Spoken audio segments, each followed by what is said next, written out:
That's right. A 10. Hoot. As you were. How you doing today, Eric? Good. I feel like I'm bringing back my Marine Corps days, calling attention here. Why are you doing? Yeah. There you go. Oh, I got my daughter there. Hold on.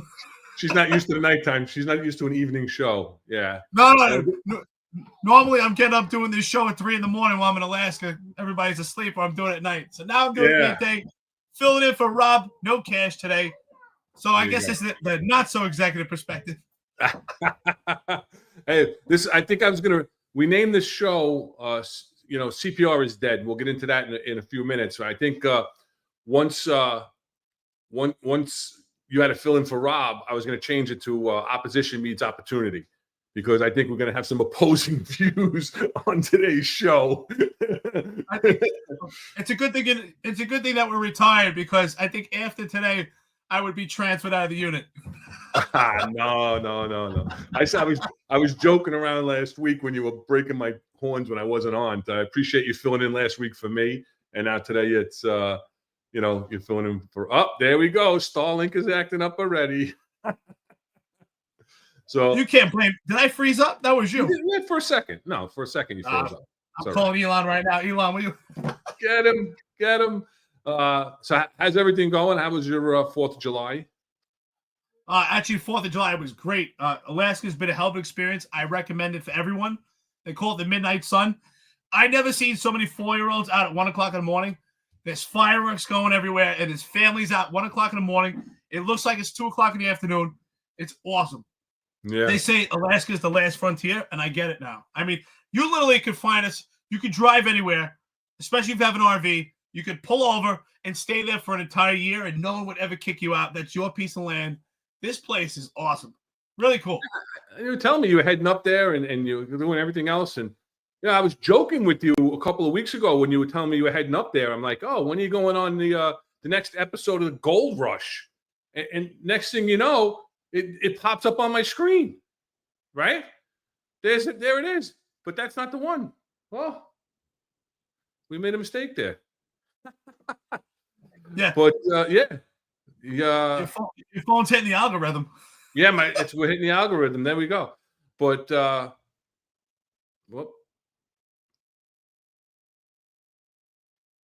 what did I do? Oh, see, look at this. I shouldn't be pushing buttons, right? I got to stay away from this stuff.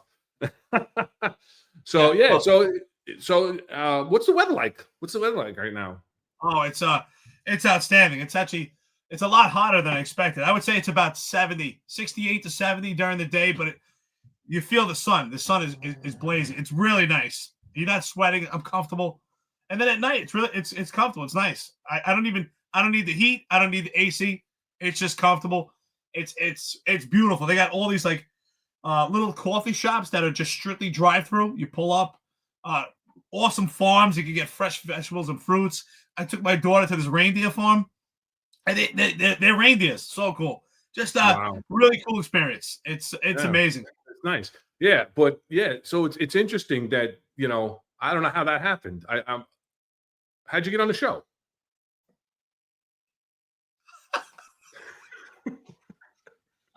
I don't know. Where'd Parker Schnabel go? I see. That looks great. That was great. Throw me right in there. I'm out north of the Yukon getting gold.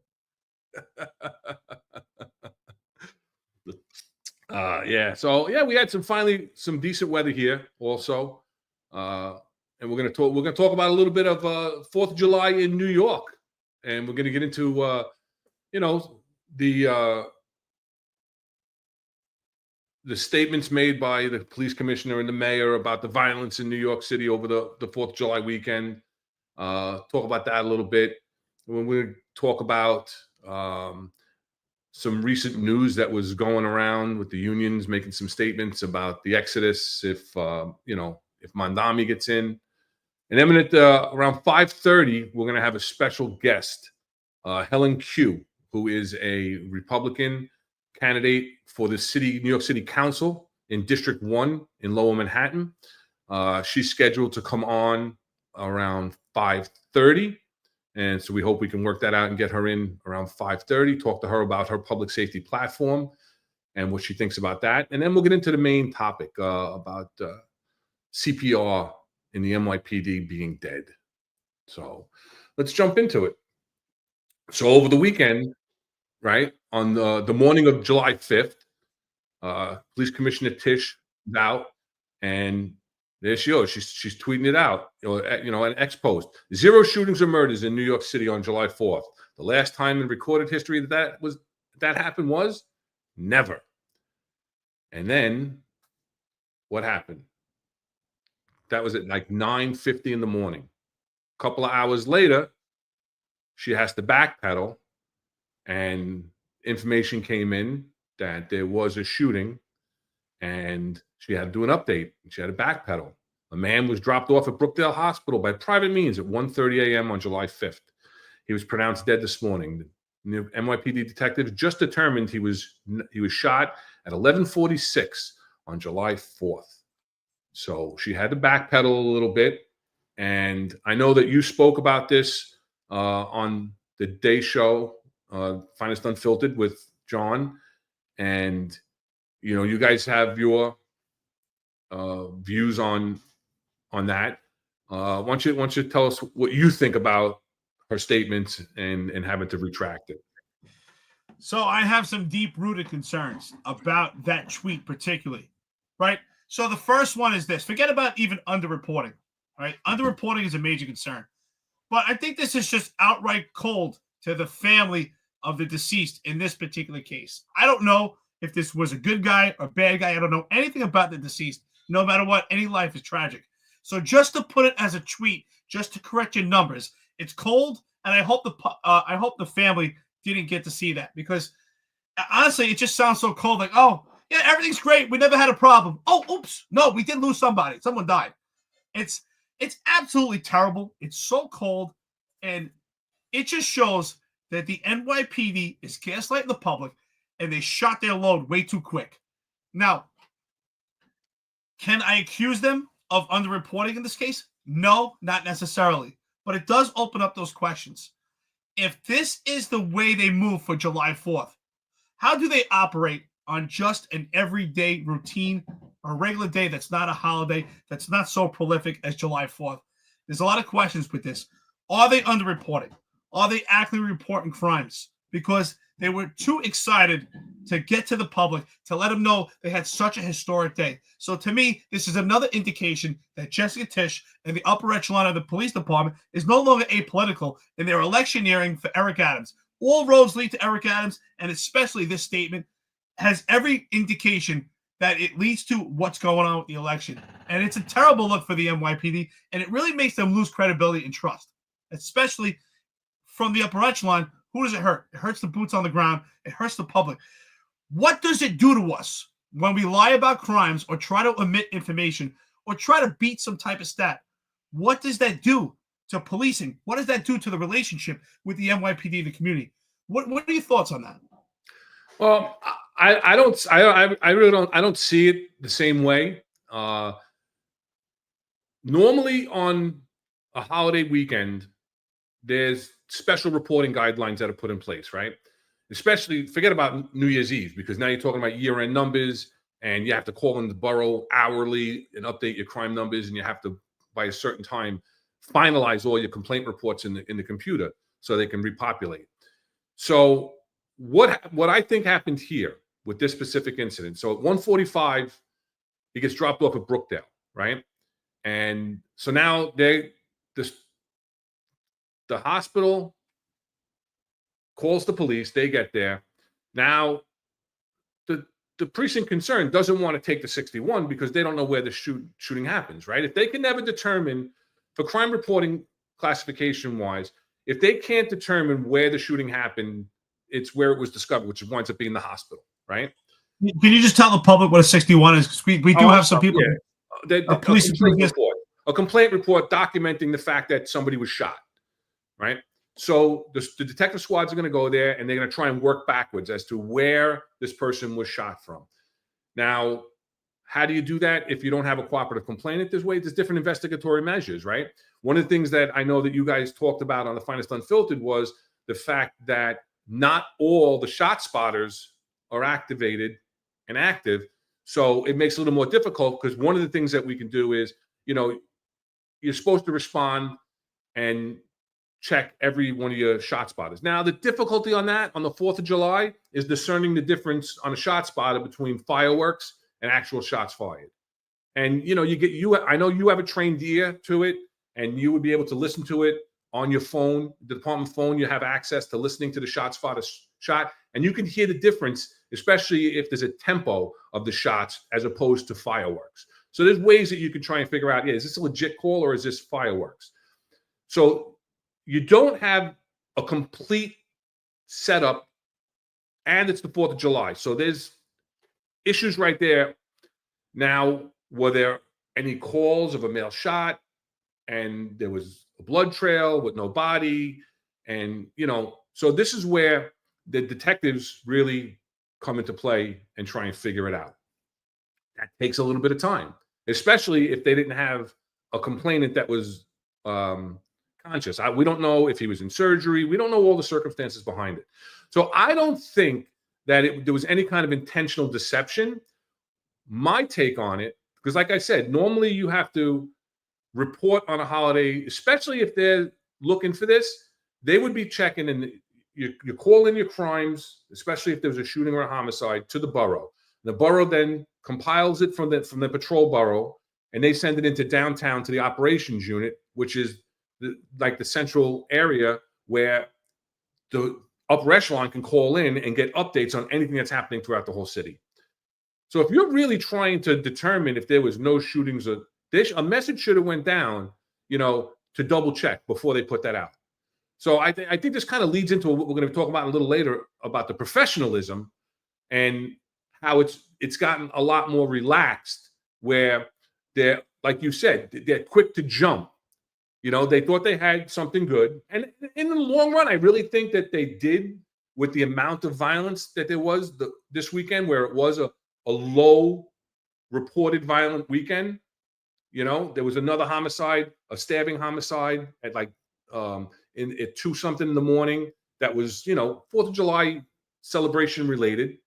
So there was more than one homicide over the weekend, but statistically compared to prior years, it was still lower than it's been in a long time. So there is positive, but listen, we're a professional agency. We have to be better is the way I look at it. And if you're going to be ready to put out a statement like that as the police commissioner, and then it was followed up by the mayor, also put out a statement, you got to know what you're talking about. You got to be accurate. And, again, like you said, it comes back to your credibility. Because if you're putting out that, and then now, she had I'm sure she was not happy that she had egg on her face, and she had to put out that retraction, 3 hours later. I always respect your opinion, but I got to push back a lot on this. I don't think there's any credibility anymore to the police department, especially with Jessica Tisch, especially with the upper echelon. How can we trust that their crime numbers are low at this point? I don't trust that what happened on that day. And I can tell you, I got credible sources that text me the entire day on the July 4th about the amount of crime that was happening on that day that they felt was unreported. And clearly, to me, Jessica Tisch is super intelligent. She knew damn well that she pulled the trigger too quick, and it was completely intentional. They were intentional. It was almost like this wasn't a marathon. This was a race to get to the point to show that there was some type of historic low. And you and I both know, we both attended CompStat for many years, where we discuss the statistics going on with various crime trends and clusters in a particular precinct. So I think this was intentional. Also, in my opinion, and I think you would agree, that anything that happens on July 5th up to about 5 in the morning is related to July 4th. I think they're playing complete semantics and manipulating the system. So if a shooting happened at midnight or 1 minute after, would they consider that not part of July 4th? I don't trust anything that's coming out of their mouth, and I think it's complete electioneering.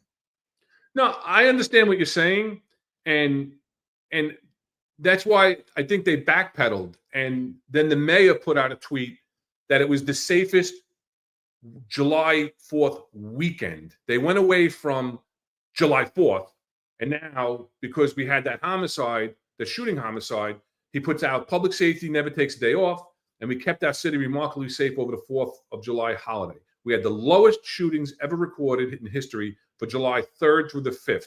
And July 4th tied the lowest shootings ever for that day. This is a safe city. So, yeah, like we said, you have to look at the entire weekend. When you're talking about the 4th of July, you're talking about a holiday weekend. It's like the Labor Day. You're not looking at crime stats for just Labor Day. You're looking at that whole weekend when you're talking about violence over the Labor Day weekend. You're talking about, everything leading up to it and the parties after the parade, that the violence has to be included. And so, yeah, I think they backpedaled. I think they did. They jumped the gun. They got out there. They thought they had a great accomplishment of 0 shootings, 0 homicides. And again, I think it's like you said, a lack of professionalism, right? That we're throwing stuff out there before we confirm. It's like construction, right? What do? You measure twice, you cut once.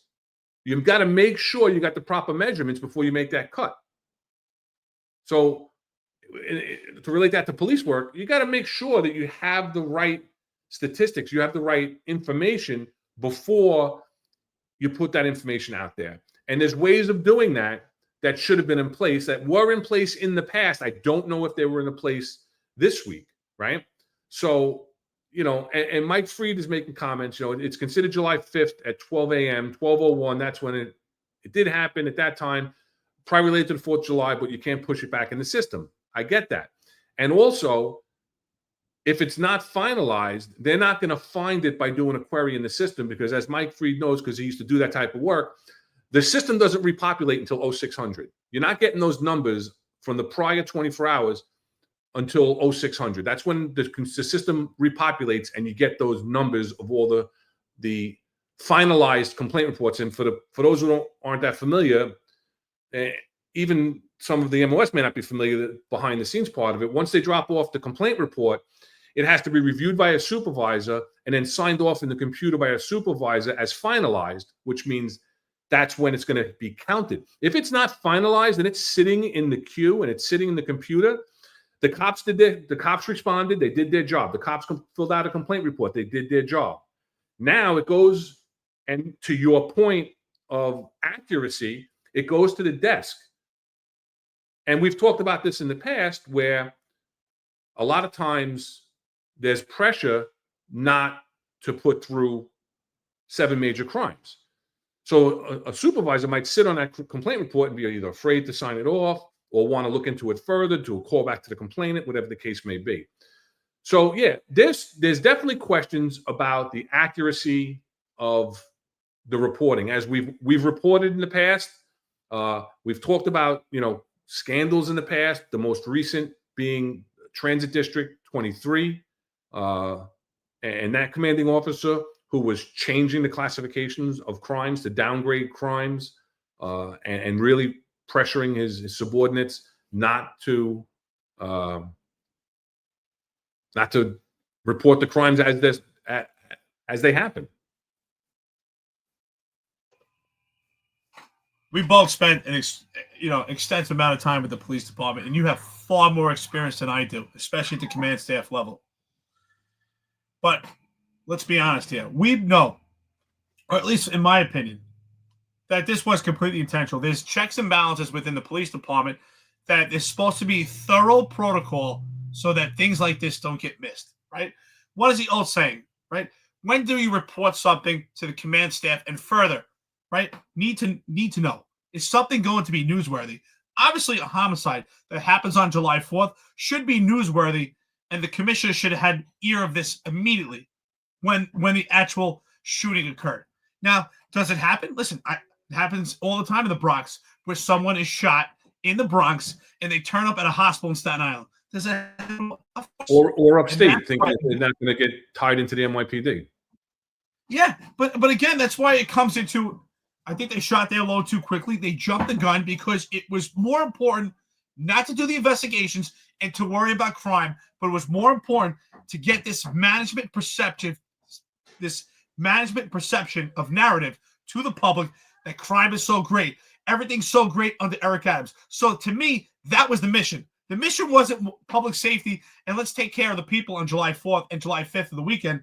The mission was to get out the best crime stats to support Eric Adams in his potential reelection. And that's the way it comes off. So I do think it's intentional. I think this omission is completely intentional. I think we're good. We don't have any shootings. Let's report it. So it's an epic fail. I want to hear it.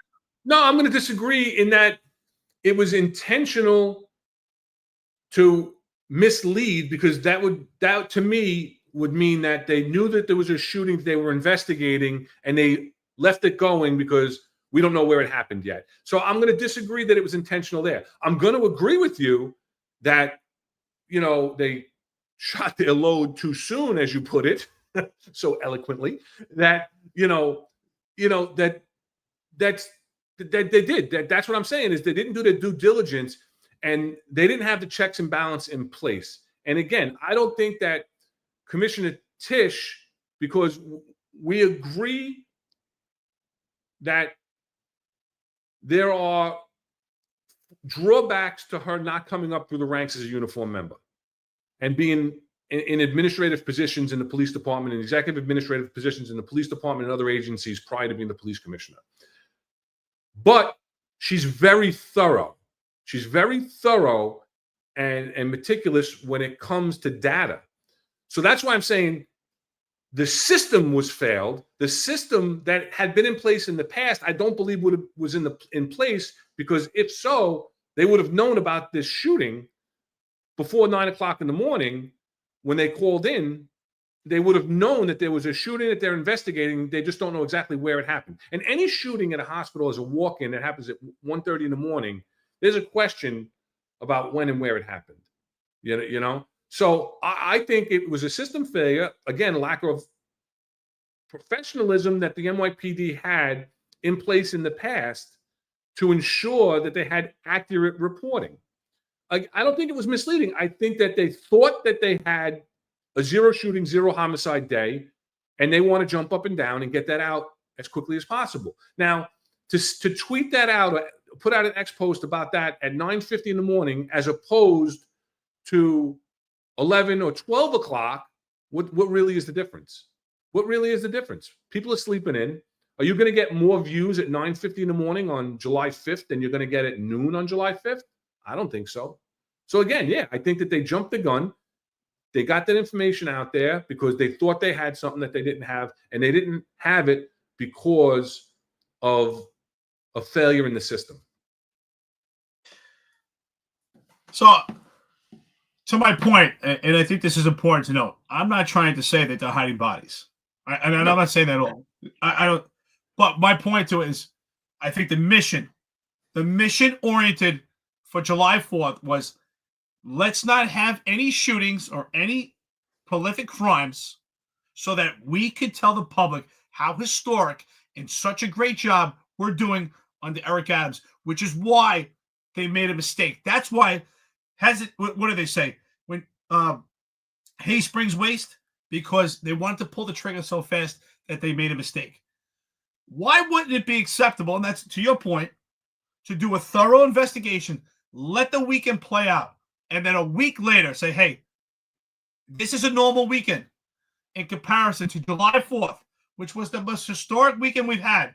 And here's the crime stats we had. But the mission was not about public safety. The mission was to help Eric Adams.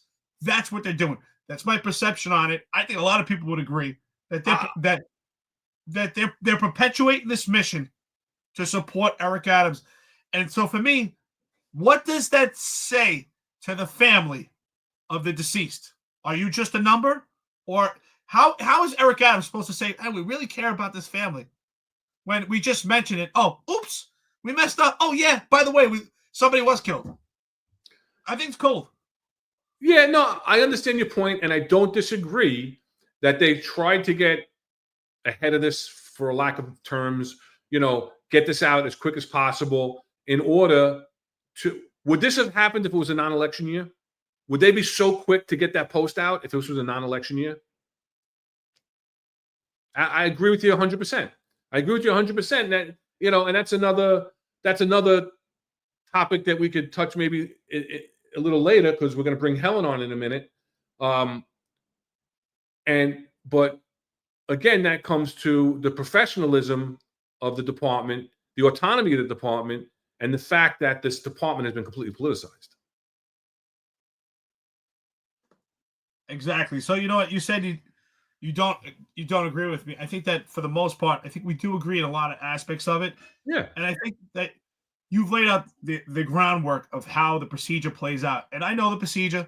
I know how it's supposed to play out. And the procedure and the system is in place actually works fine. But they're bypassing the system because they want to get out this information public. I think it's wrong. What does if the system was even in place? I don't even know. I don't know if there's anybody out there that could tell us. I don't even know because everything is so upside down. Everything is so upside down, and everybody is just worrying about, Yeah, it shows about themselves, not the big picture. And Jessica Tisch has said it on numerous press conferences, numerous media outlets that she is data driven. So knowing the data, that is something she should have been extremely thorough to say, hey, let's make sure and let's check and make sure that we don't have any incidents that need to be reported. And to me, it leaves a lot of questions. If they could do this on July 4th, on an average day, are we underreporting crimes from the NYPD to the FBI? I have a lot of questions about that. And I have concern. I'm not going to disagree with your point about the underreporting. I think I don't put the two together. That's my thing. Is I don't relate the two incidences. I relate this as more of a systemic failure of her getting accurate and timely intelligence, which is a CompStat tenet, right? As opposed to underreporting of crimes, which is a completely other issue that we've all touched on all of our shows. And I think TC makes a very good point that if they waited a week with the same numbers, it would have been a success story. Instead, they botched it because they jumped ahead. They got ahead of themselves. So, anything else on this? No, I just want to say I look forward to Helen Qiu coming on today. She had an appearance with myself and John about maybe a little bit over a year ago. Very nice lady, and I think the chat will enjoy speaking to Helen Qiu. So, whenever you're ready to bring her on, sounds good to me. I see Helen in the studio. Helen, give me a thumbs up if you're ready to go.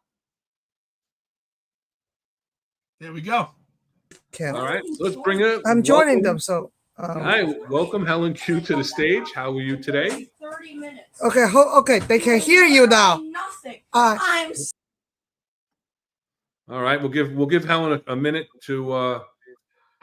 She must be taking care of something with the campaign. Yeah. For a second. Hey, listen, it's all right. At least it's not just me with the Starlink or family issues.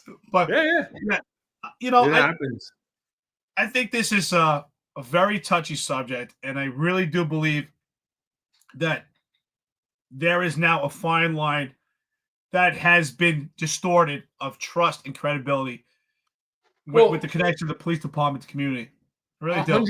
100%. That's like I'm saying with part of what we'll talk about later is the professionalism. So much has gone on that so much is clouded that it leaves so much doubt in people's minds that the credibility, like you say it all the time, the NYPD used to be the GOAT of all policing, right? You travel the country, you travel the world. And when you first started traveling the world, you would hear that you were from the NYPD and people were like, how that's wonderful. Now, what do they say when you run into people, and they find out you're a retired NYPD lieutenant? I tell you, it's almost shameful at this point. I used to have extreme pride and hold my head high. But now when I tell people I'm NYPD throughout the entire country, usually the response is like, whew, I know that was tough. But they're like, damn, what is going on in that city? I tell you right now, if I should almost record it. I should walk around with a mic and ask these people.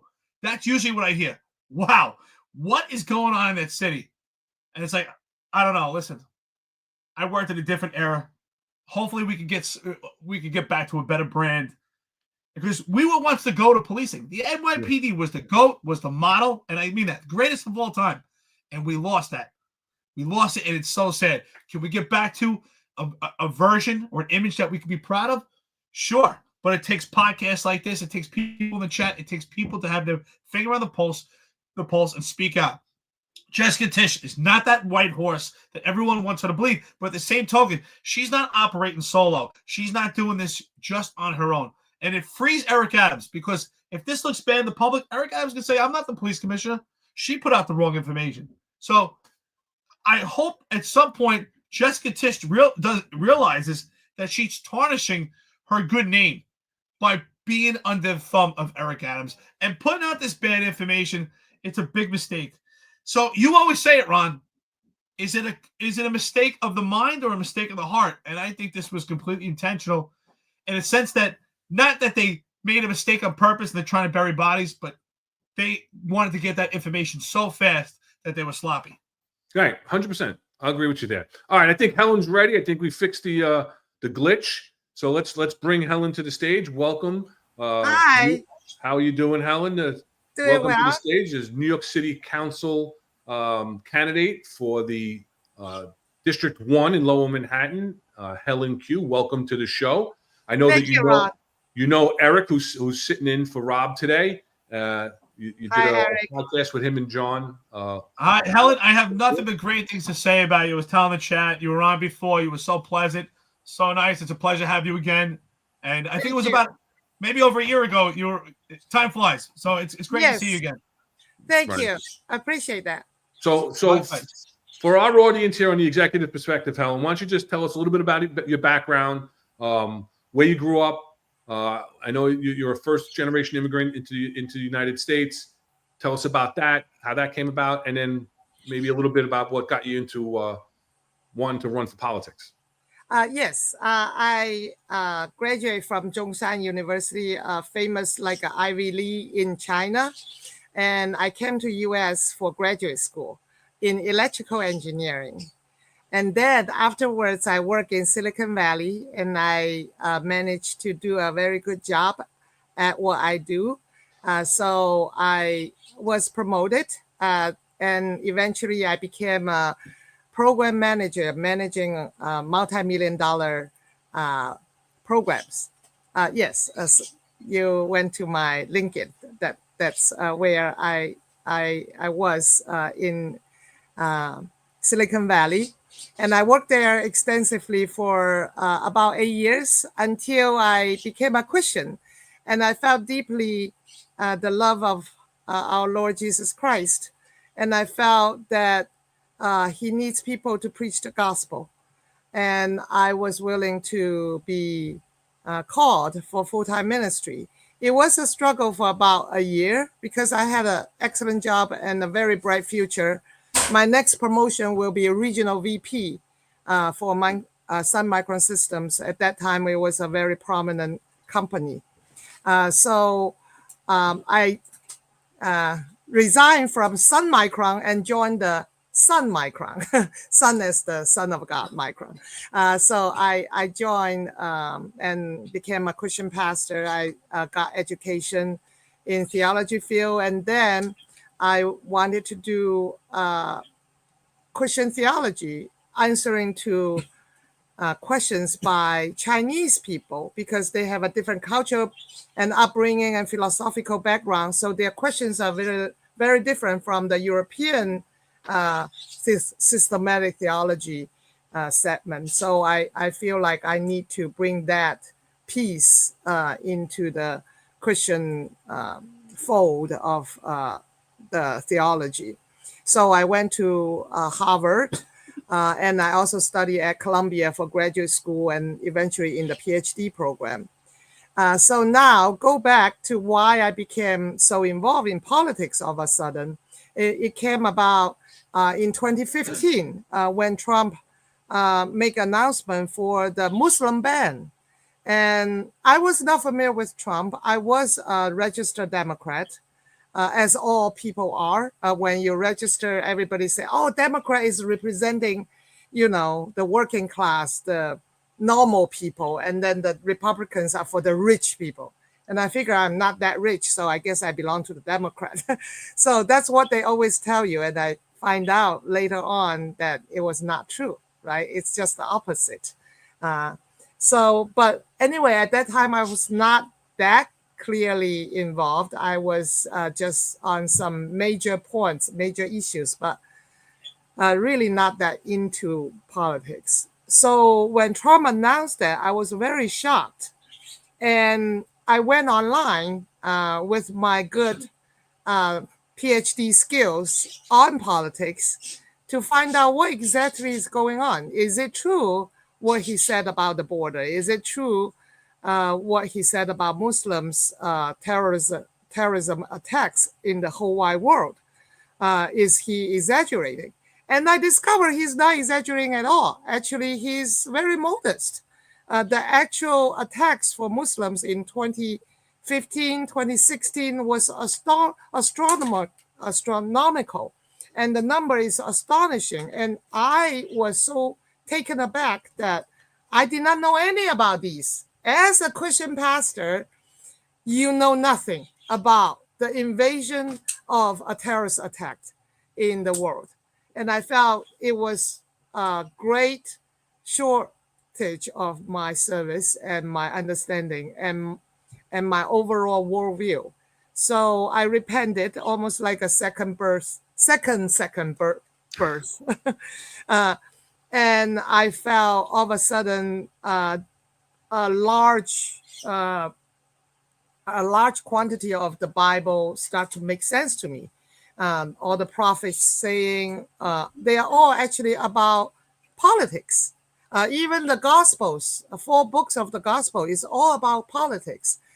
So I felt Trump was very helpful in giving me that insight. And I think from that point on, I start to be more in tune with what's going on with the city. And then I discover a lot of problems we have actually stem from very poor government and very poor policies. And they don't need to be that difficult. They can be very easy. It can be easily solved. So I think that's amazing, why, isn't it? yeah, so that's why I got into the politics. And in my district, the first district, we have Chinatown, which is, yes, thank you so much. And that is the Lower Manhattan, we call it, including, as you can see, Statue of Liberty Island is in my district. I always say it's very important not to forget. And south of Houston is my district. And at the time, in 2022, the city and the state were going to build 10 homeless shelters in Chinatown areas within a very small radius of less than 1 mile. And they are still doing that now, by the way. So I felt it was not right. And then I have personally worked with a lot of homeless people through my ministry years.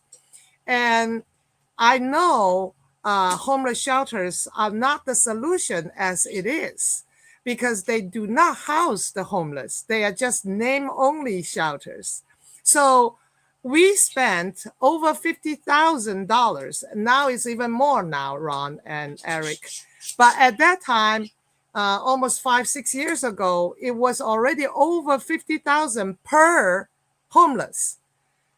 But we know where they actually spend the night, in the subway, on the street corners. So we know they are not actually using that $50,000. Who is getting the $50,000? And if we use $50,000 to house a homeless without actually spend that money on them, I think it's a very, very poor management. And then you can say there's some, not so excellent business going on. But if I just put it mildly, it's just very poor government. It's like your household, if you spend money but not solving the problem. If you spend $1,000 but you cannot feed your kids, that's not going to be a very good management of your money financially And obviously, it also demonstrates that the government is not functioning properly. So I think I look at it after I have been running since 2022 to now. It has been 4 years. So I know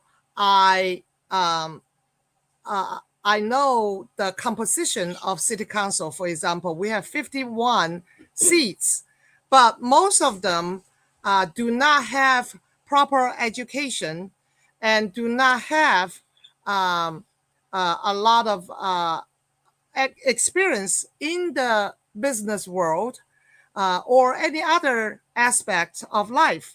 But what they are good at is advocacy. So they are good at advocacy, they're good at shouting, and then they are being propped up by the Democrat machine. And oftentimes, for whatever reason, the Republicans have not produced very strong candidates in Manhattan. So I hope I will be the changing agent for that we will have more and more excellent candidates to fight for a good seat to govern our city and provide actual service and actual management of the money. We have a lot of money, by the way, in education. We have a lot of money in homeless services. We have a lot of money. We basically have a lot of money, but they do not do anything. Transportation, and then Eric and you talk about a lot on public safety. And on that note, I have a very straightforward proposal. We have 261 repeated offenders. My proposal is currently they have this cashless bail reform. They call it bail reform, but basically they release the criminals, right? So my proposal is in our city, I don't care about the rest of the state because that is in the state legislature. So in our city, I want to arrest and not to release these 261 people. So if you are being caught again for doing a felony assault, you are not getting out, whatever the bail is, until your hearing date. So I think that is a very feasible approach. And we are only talking about 261 people. They already have a record of rap sheet. So we know that we want to give them justice to presume their innocence before they are being charged. But because of their history of felony assaults, I think we can just keep these 261 people in jail if they are being arrested again. So that's my very feasible proposal on that aspect, and I have other ones on housing, etc. as well. Right. So you're running against Christopher Marte, who's the Yes. Democrat and Yes. the Working Families Party candidate and the incumbent. Yes. Where does he sit? Well, actually, we know where he sits, but explain to the audience where he sits on issues like bail reform, issues like defunding the police, issues like He is qualified immunity, things like that. in 2021, he was exposed that he wanted to defund the police because he has been and still is a member of the Progressive Caucuses. That caucuses was very popular, has over 30 people. And then by the time in 2021, it was not popular anymore. And one of the most glaring tenets of that caucuses is to defund the police. And he still in that caucuses wanted to defund the police. His brother has been in jail for over 7 times when he's growing up. So he shared the story that his childhood was in trauma, that he visited the Rikers Island all the time. That's why he wanted to close the Rikers Island. But his mental and psychological trauma should not be the reason why we want to, should not be the reason and the guideline of how we manage our city.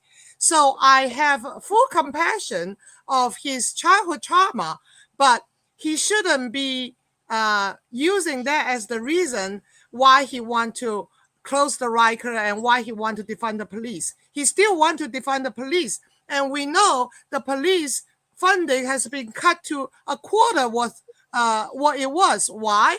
Because we have 4 academy graduates normally from 2 academy locations and twice every year. So totally you have 4 graduates to supplement the retired NYPD officers like you, Ron, and many others, and also to rotate and also to bolster our street patrol. So the new graduates can do street patrol because their income is a little bit lower, their cost is a little bit lower. They can get to know how to do a good job, get trained, become experienced, and then they can be promoted, etc., right? But that very important bloodline of NYPD is gone. Why? We can only afford 1 graduate right now, and that is not enough to supplement even the retired NYPD. That's why our forces keep dropping.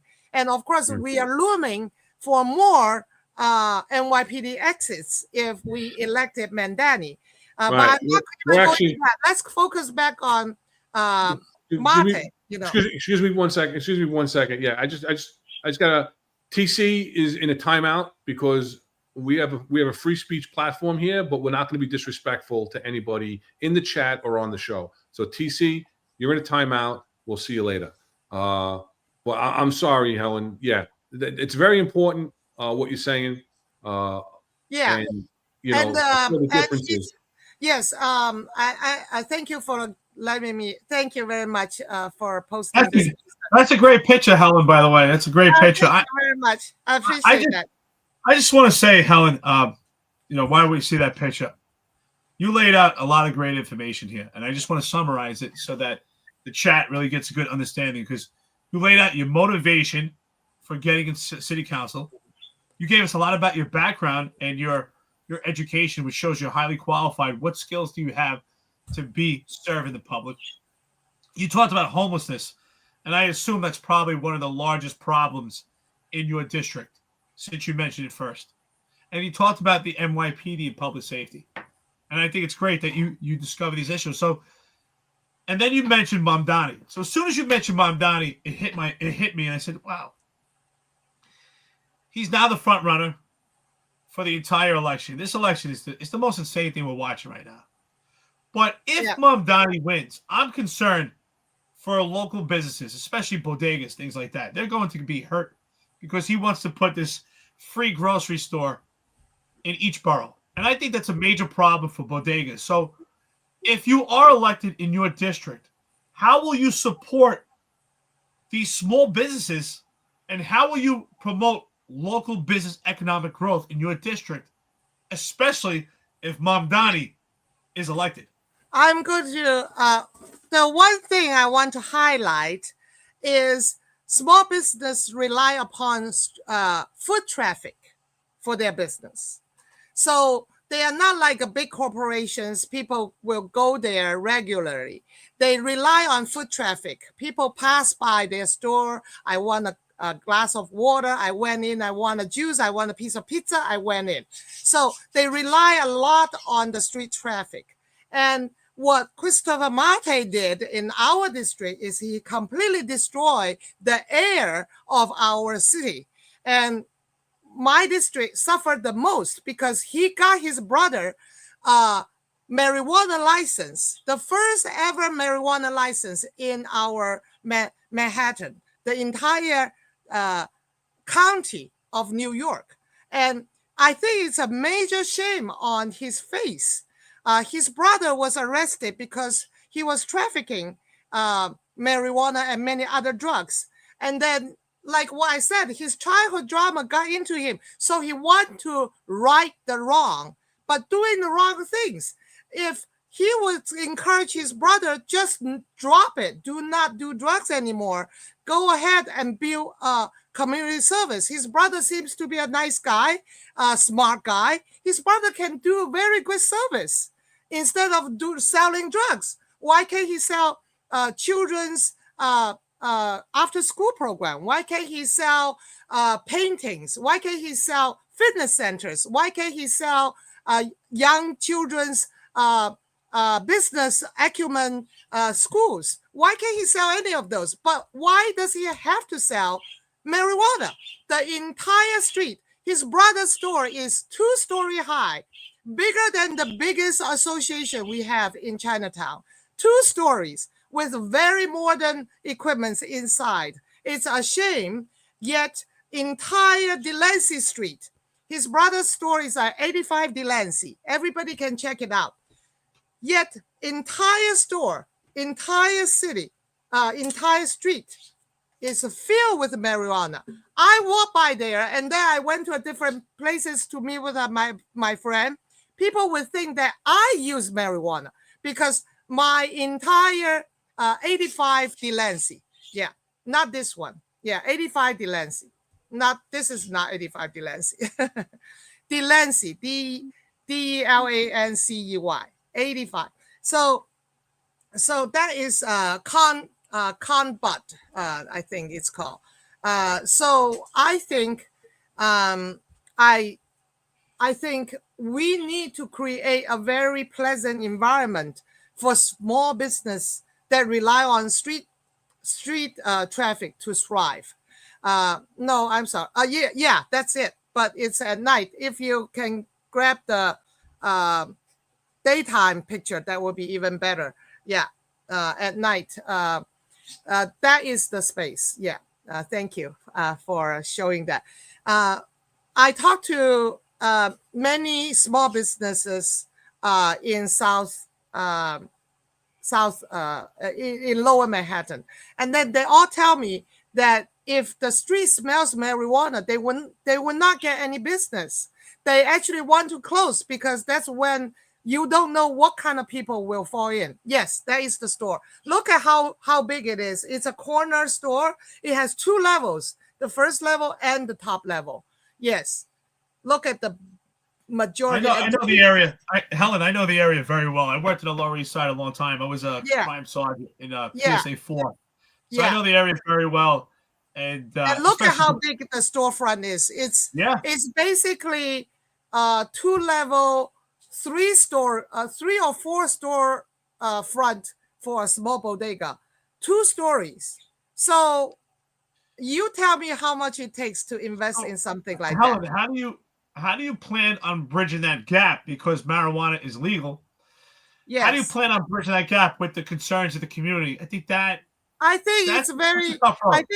I think I can get consensus among other city councilmen and women that we should not allow this to be anywhere. We should not allow this in next to nursing homes or senior centers and children's playground, schools, subway exits, and also a lot of the hospitals. All these places we need to have certain restriction of where we can have it. And then I also think maybe it's better to not issue independent license, or we need to restrict how big the storefront can be. If it's a small storefront, like those that you fix your cell phone, they have a very tiny storefront because the argument is for people who needed it can get them, right? So we don't need a large storefront for advertisement. You are giving to people who need it. So it needs to be a very modest storefront and then serve the purpose of serving the people in need. So I think that will be what we need to do in City Council. And on that note, such as, e-bikes, bike lanes, all these belong to the same category that you need to consider in practical service and in the practical governance. How do you actually implement your ideal? You cannot have an idea just wake up in the morning, roll over, and then write a bill. That doesn't work because it hurts our city. Our city become incredibly congested. And then these are demonstration that shows that they are very poor in systematic thinking. So they don't have the knowledge, expertise. I don't mean I'm expert in everything, but I think I'm humble enough or educated enough that I am able to invite experts to bring out a feasible proposal. But the current city council or my opponent, Christopher Mate, he's incapable. He has never hired anybody to discuss how big the storefront need to be for marijuana shop. So all these things, the entire city council failed us because they did not get expert helping. The entire city council failed New York because our street planning is child play. It's worse than my son's Lego city. My son's Lego city is better than what we actually have. You don't have one full lane for bikes who were hardly used less than 1% of the time. That's not how it works because it shows that you are not thinking with the actual execution. And usually in a corporation, you are not by yourself. You are in a team. So you are expert in one area, the other person is expert in a different area.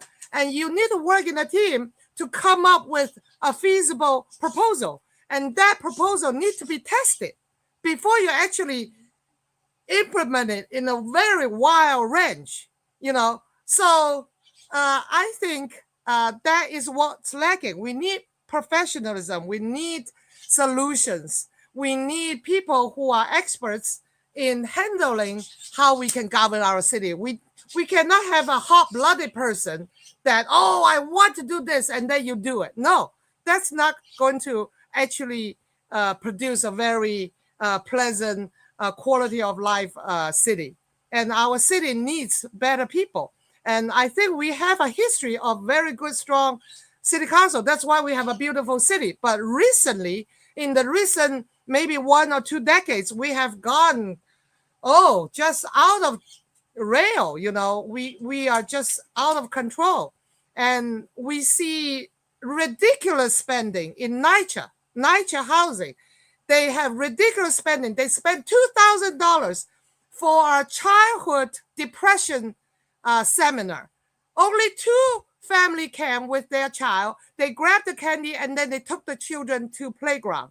Taking the children to the playground will solve all the children depression issues, if not more. I believe the majority of it.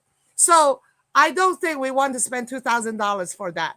And we did. Why? Because it's very poor judgment, very poor spending judgment. And I don't think we should do that.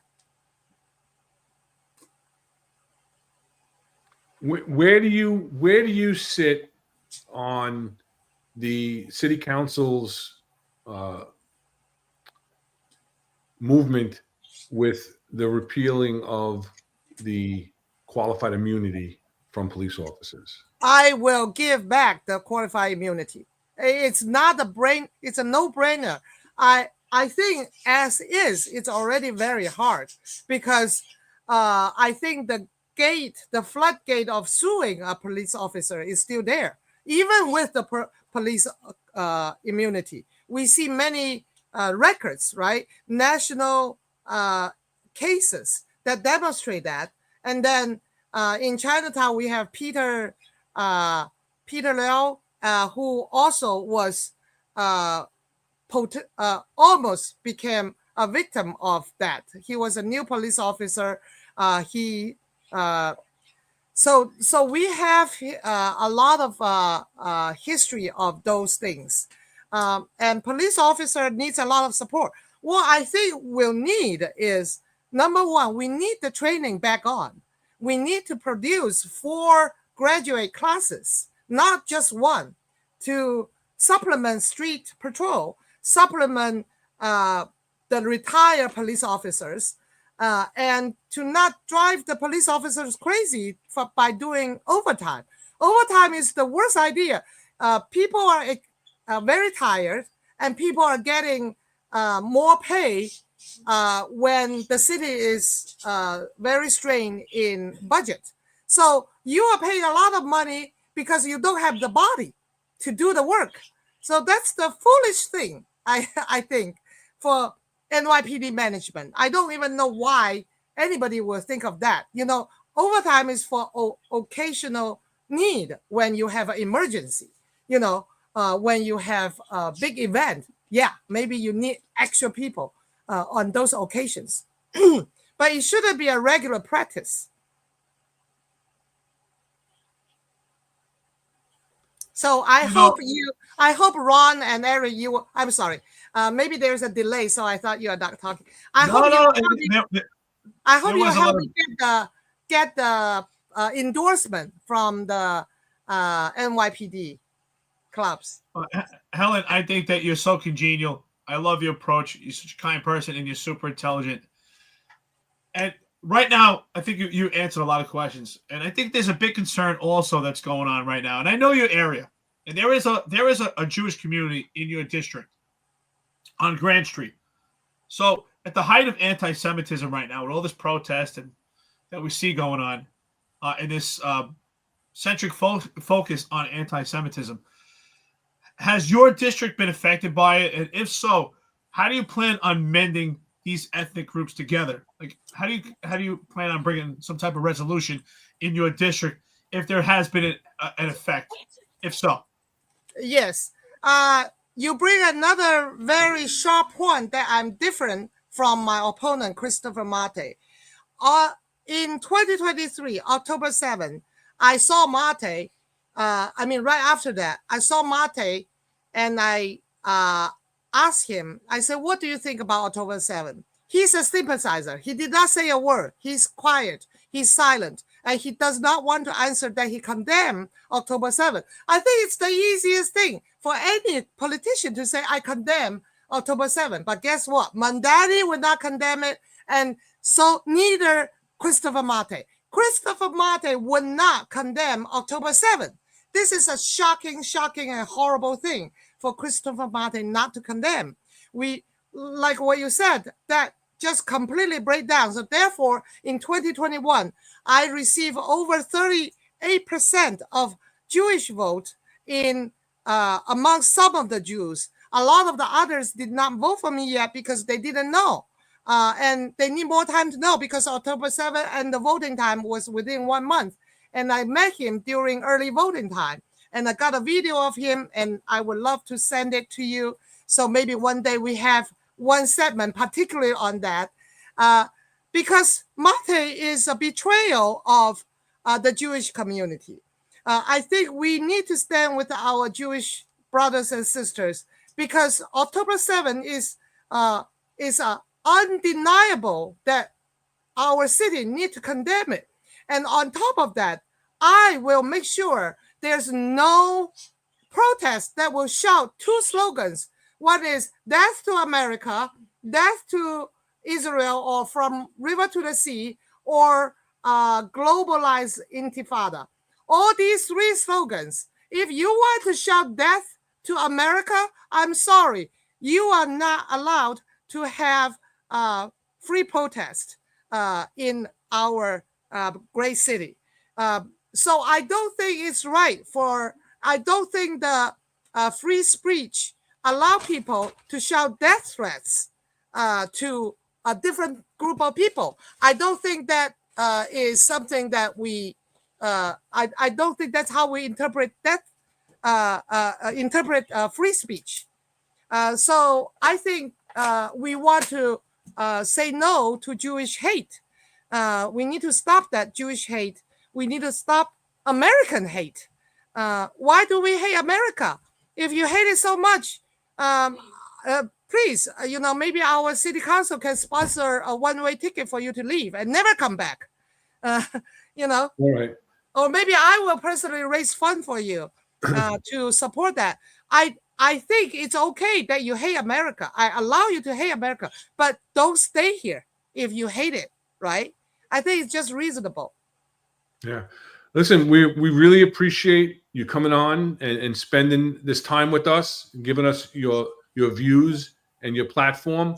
I have your email scrolling along the bottom. Where else can people get in touch to help you out, to donate, to help out maybe with some grassroots door knocking or whatever you need?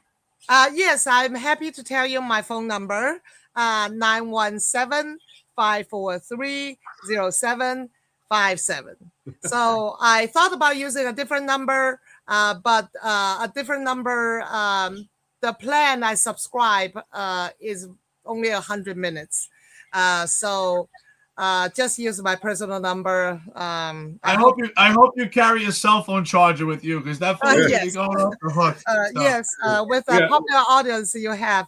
And Well, yes, we that's have over my email 14,000 address. people. We have over 14,000 people that are viewing right now. So Oh, really? 14,000?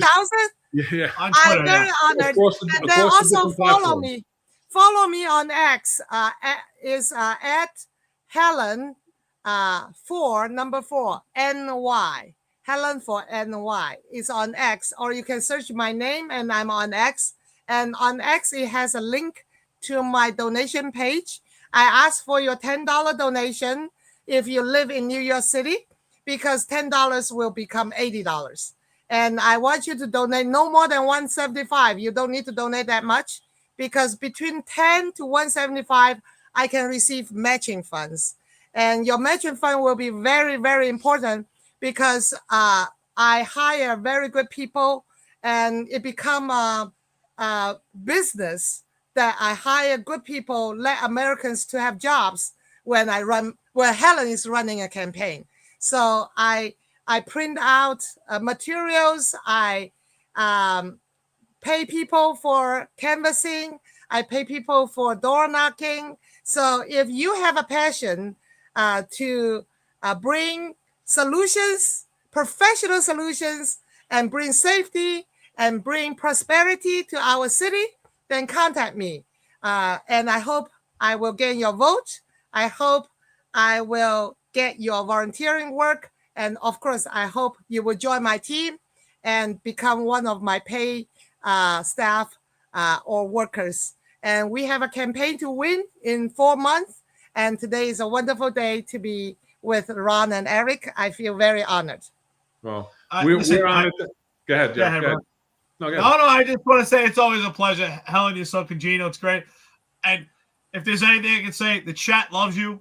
I mean, Thank TC you. was making some jokes earlier, but I don't think he meant bad. We just put him in a timeout. It's glad to have you back, brother. But I think it's great. And I think if anything, you should add some Boost mobile phones. Maybe we can get you some alternative phone numbers so people aren't calling you at 3 in the morning. But Yeah, and my I love phone you. is very old. Maybe I will get a boost of my my plan. All right, Helen. Yeah. Well, Yeah, thank you. Thank you for joining us. We appreciate you coming on and sharing your platform with our viewers. And like Eric said, we wish you the best. And hopefully some of the people, our listeners, can help you out on your mission. We appreciate Yeah, it. God thank bless. you so much, Ron and Eric. I'm very honored. And if you have any questions, please ask me directly. I'm always very approachable. And I often go on streets and I make the announcement on Twitter. My website is going to be live probably in a week. I have an excellent guy doing my website. So I am very happy about that. And I will have some campaign videos coming out. And I have excellent people working in my team, and I expect more. So I have a lot of good expectations for the rest of my campaign. And I hope to see you on in Lower Manhattan. All right, Oh, Helen. I just want to say real quick, Helen, before you go, since you're down by Delancey, a buddy of mine I served in the Marines with, he owns the pickle. He's the pickle guy. Makes all the pickle He stuff. is? Yeah, awesome guy. He served. Check him out. He makes all the great He is stuff. the pickle guy. I love the Yeah. pickle guy. I go there Okay. often. That's my So buddy. I let's served him let's overseas. get in Great touch guy. offline. Yes. Check him out. A Yeah, shout out, definitely. a shout out to Pickle Guy. Yes, man, he's awesome. All right. Thank you very much. All right. That was nice. That was good. She's such a sweet lady, so nice, and a lot of passion. I know, listen, people are joking around here. It's okay, it's all right. Sometimes we put people in timeout. We just don't want to humiliate anyone. But at the same time, Yeah. we're glad to have you back. Free speech, it's a pleasure. So, what's the next topic? What do you got, Ron? You know what? We went a little long, so let's jump into the main. About CPR being dead in the NYPD. And for those who don't know what CPR, we're not talking about cardiopulmonary resuscitation. It was a little bit of a pun, CPR being dead. CPR up until last year from 2006, I believe it was.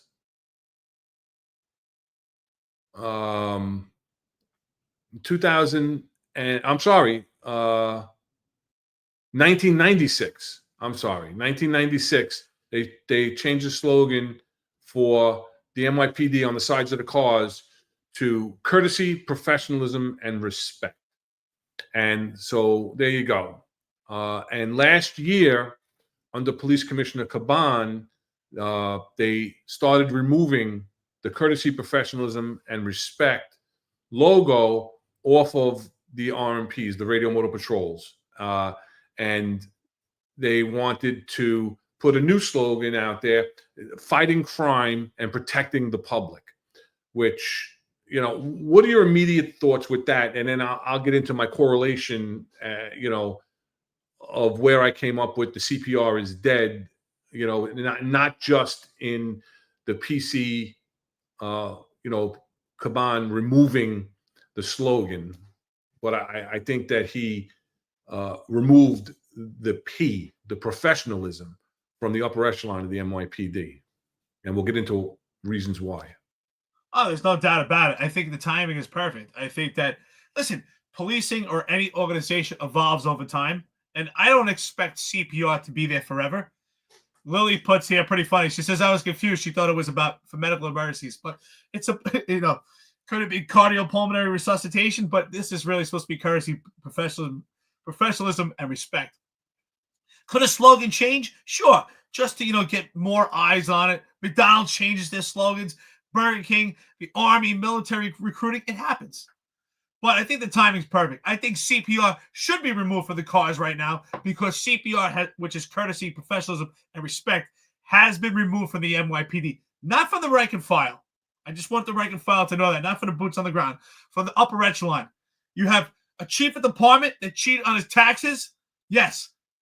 You have a former chief who's still running his time that ran a brothel at one police plaza.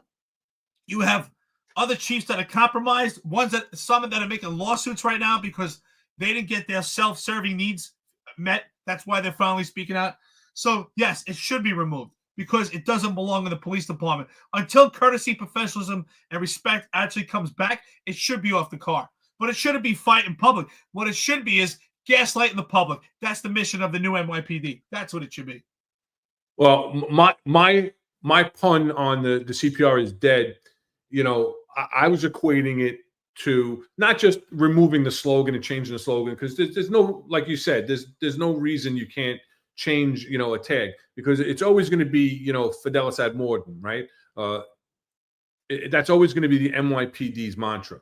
But my point of putting that out as the tag for the show was that Police Commissioner Caban not only removed, I feel, the slogan of courtesy, professionalism, respect, but like you started saying, it was the I don't want to say the beginning, because I think there was a lot of issues that happened with a couple of previous administrations, but I think under Police Commissioner Caban, the overall professionalism of the NYPD began a deep decline. I think he removed not just the CPR from the side of the car, but he removed the professionalism, and it became more of a frat house than a professional organization. And, that leads into what you discussed, you guys discussed in depth today on your show, the lawsuit of the 4 super chiefs that was initiated this week.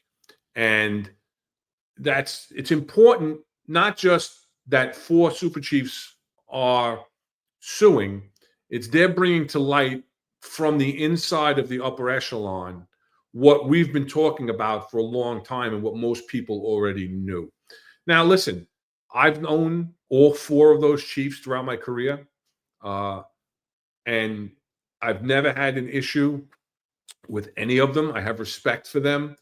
There's been some things that have been coming out today, to say that, a couple of the chiefs are throwing, stones in a glass house, that cronyism that they're suing about is something that they were involved in. And we've discussed this ad nauseum on our show, on your show, that favoritism, cronyism, however you want to call it, nepotism, has been a big part of the NYPD forever, but never to the extent that it's been under the Adams administration.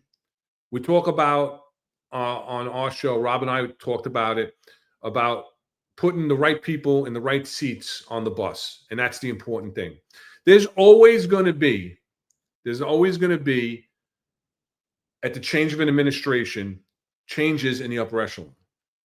And I've always said that if you take a 3-star position, a super chief position, you kind of know that your job is secure for the current administration. Because when a new administration comes in, it's not uncommon in the past 20 years that there's a large turnover, that the new administration is going to choose people that they feel are going to bring the job in the direction that they want to change the job and bring the job in. But unfortunately, with this current administration, the people that they're bringing in aren't necessarily the right people for the right positions. And it's more of hooking up your friends, your lifelong friends, resurrecting people that have low integrity and putting them in positions of power that they don't necessarily have the skill sets for. So when I'm giving you that, correlation between the CPR with Caban, removing it from the car, and the police department itself, how do you feel about my take on that? So, I live my life by this mantra, always. Anyone that's in my presence, I'll always treat them with respect, because I believe in treating other people with respect, because if I don't, I believe that is an opposition to my own values. So if any of those 4 chiefs were in my presence, I would treat them with respect. But I tell you straight out, I do not respect them. I don't. I do not have to respect someone to show them respect, but I don't respect them because they never spoke out. I read that lawsuit, and I looked at the dates of the lawsuit. November 2023 is when Joseph Veneziano was forced out into retirement. It was June 2023 where Pontillo had that discussion about the failures of the crime-fighting tactic of vehicle pursuits for the community response team in khaki pants. So if I look at those dates, that is 2 years ago from right now. So how long was this process on these issues, appearance of impropriety, going on before that led to these investigations, and no one ever spoke out? I don't think any chief should report this anonymously. How could we have a slogan of courtesy, professionalism, and respect when we have an epic failure by the upper echelon? And these 4 chiefs are not making this lawsuit right now, in my opinion, based on what I read and based on what I saw and based on the dates, because they care about the betterment of the NYPD in the city. They care about themselves. Every one of them has benefited from cronyism. Every one of them has done the same thing. But now they're making a claim because it's about themselves. And we identified this morning, if there was a payout, they would have taken that settlement and they would have never said a word. So I don't respect them.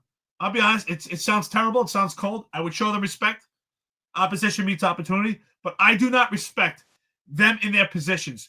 They should have spoken out. In order, that's the job. The job is people. They're in a leadership position to protect the rank and file, and they did not. And for that, it makes them cowards, and it makes them self-serving. All right, I understand your point, and I use the analogy. And you're a military man, and I think one of the greatest military series is Band of Brothers. And Dick Winters has a line in it where he says to his former CO, when he now outranks him, you know, you salute the rank, you don't have to salute the man. So I think that's what you're saying. You're respecting the rank. You don't have to respect them as a person, but you're respecting them as a ranking member of the department. And I get that. I think that I see things a little bit differently, where I understand that the former chief of detectives and the former chief up in the Bronx, right, McCormick, they have family members that have benefited from their positions. I don't think anybody can deny that. You know, we have a daughter who got into a detective squad with less than 5 years on the job and then put into a specialty unit, 100%.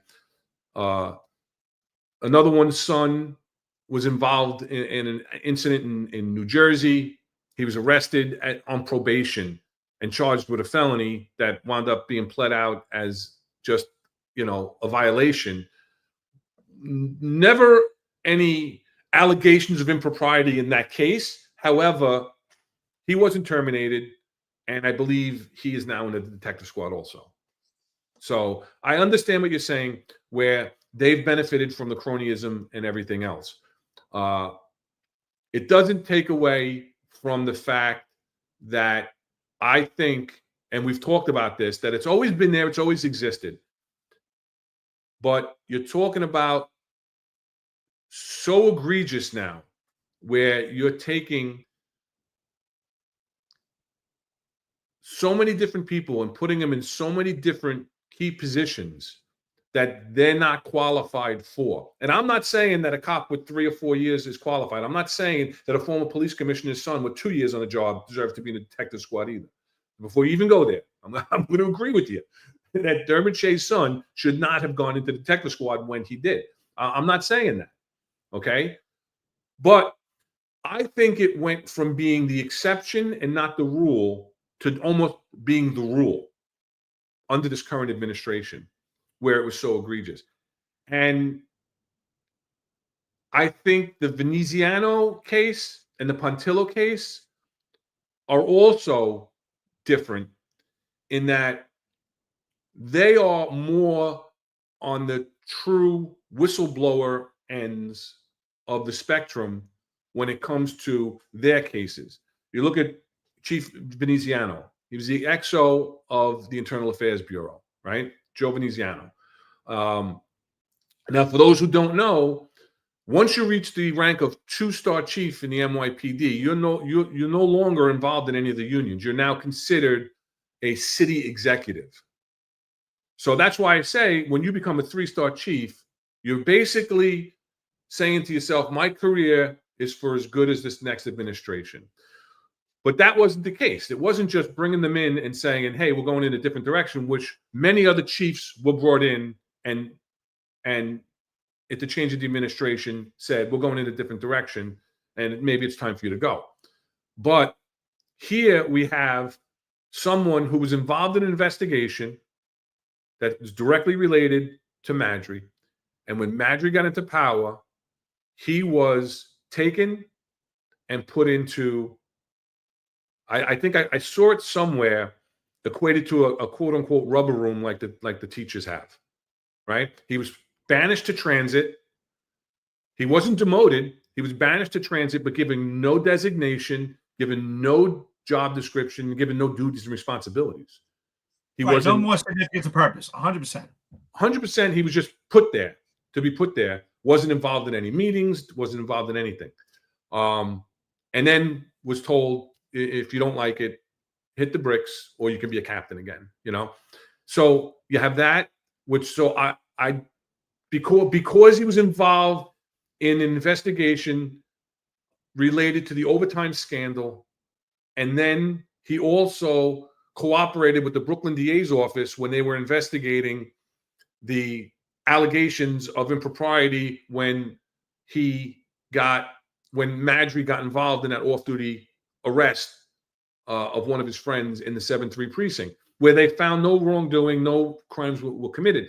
But as an executive officer, the second highest ranking person in the Internal Affairs Bureau, it's his job to conduct that investigation, to oversee that investigation, and to cooperate with other law enforcement entities such as the DA's office. So the fact that he cooperated and then he was then removed under those pretenses, I see more validity in that case. And then with Matty Pontillo, I've worked with him and know him, and he did his job. Everybody says, well, people don't report. They're not reporting on the things that they're seeing, and they're keeping their mouth shut and they're keeping quiet about it. He didn't. It was brought to his attention under the audits that there was anomalies in the body-worn cameras, right? He wrote an article about it. He was in an article in the paper. We discussed it on the show, that he did a full-blown audit of the CRT and found that they were doing unconstitutional stops. They were doing, they weren't following the guidelines and the procedures of the body-worn cameras that everybody else on the job had to follow. So he wrote a scathing report, brought it to Commissioner Sewell. Commissioner Sewell took that report and walked it over to the mayor's office, right? And then we know what happens after that. Nothing changed, nothing happened, and Commissioner Sewell resigned. So that's where I see a difference in the four. And again, because they were involved in cronyism or nepotism on their own and benefited from it through their own family members, and they are now bringing out these issues. I understand the hypocrisy of it, but it doesn't change the fact that it happened. And what they are doing is bringing firsthand knowledge that we all talked about but didn't have. And they're bringing that to light.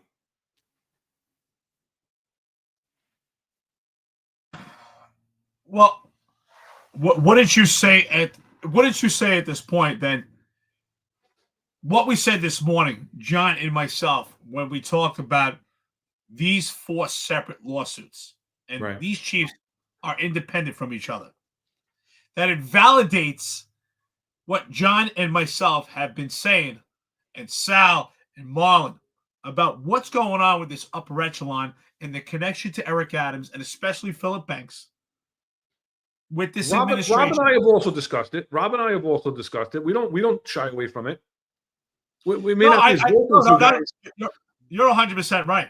You do. But I'm saying before the inception of the executive perspective, we sounded the horn about 3 years ago. Absolutely. And we would call. That's why I'm saying you guys absolutely have given great perspective on it. And what I'm saying about that is we said we were radicals, we're just bitter. And we said, no, there's some legitimate issues. And Rob said it this morning. He's absolutely right.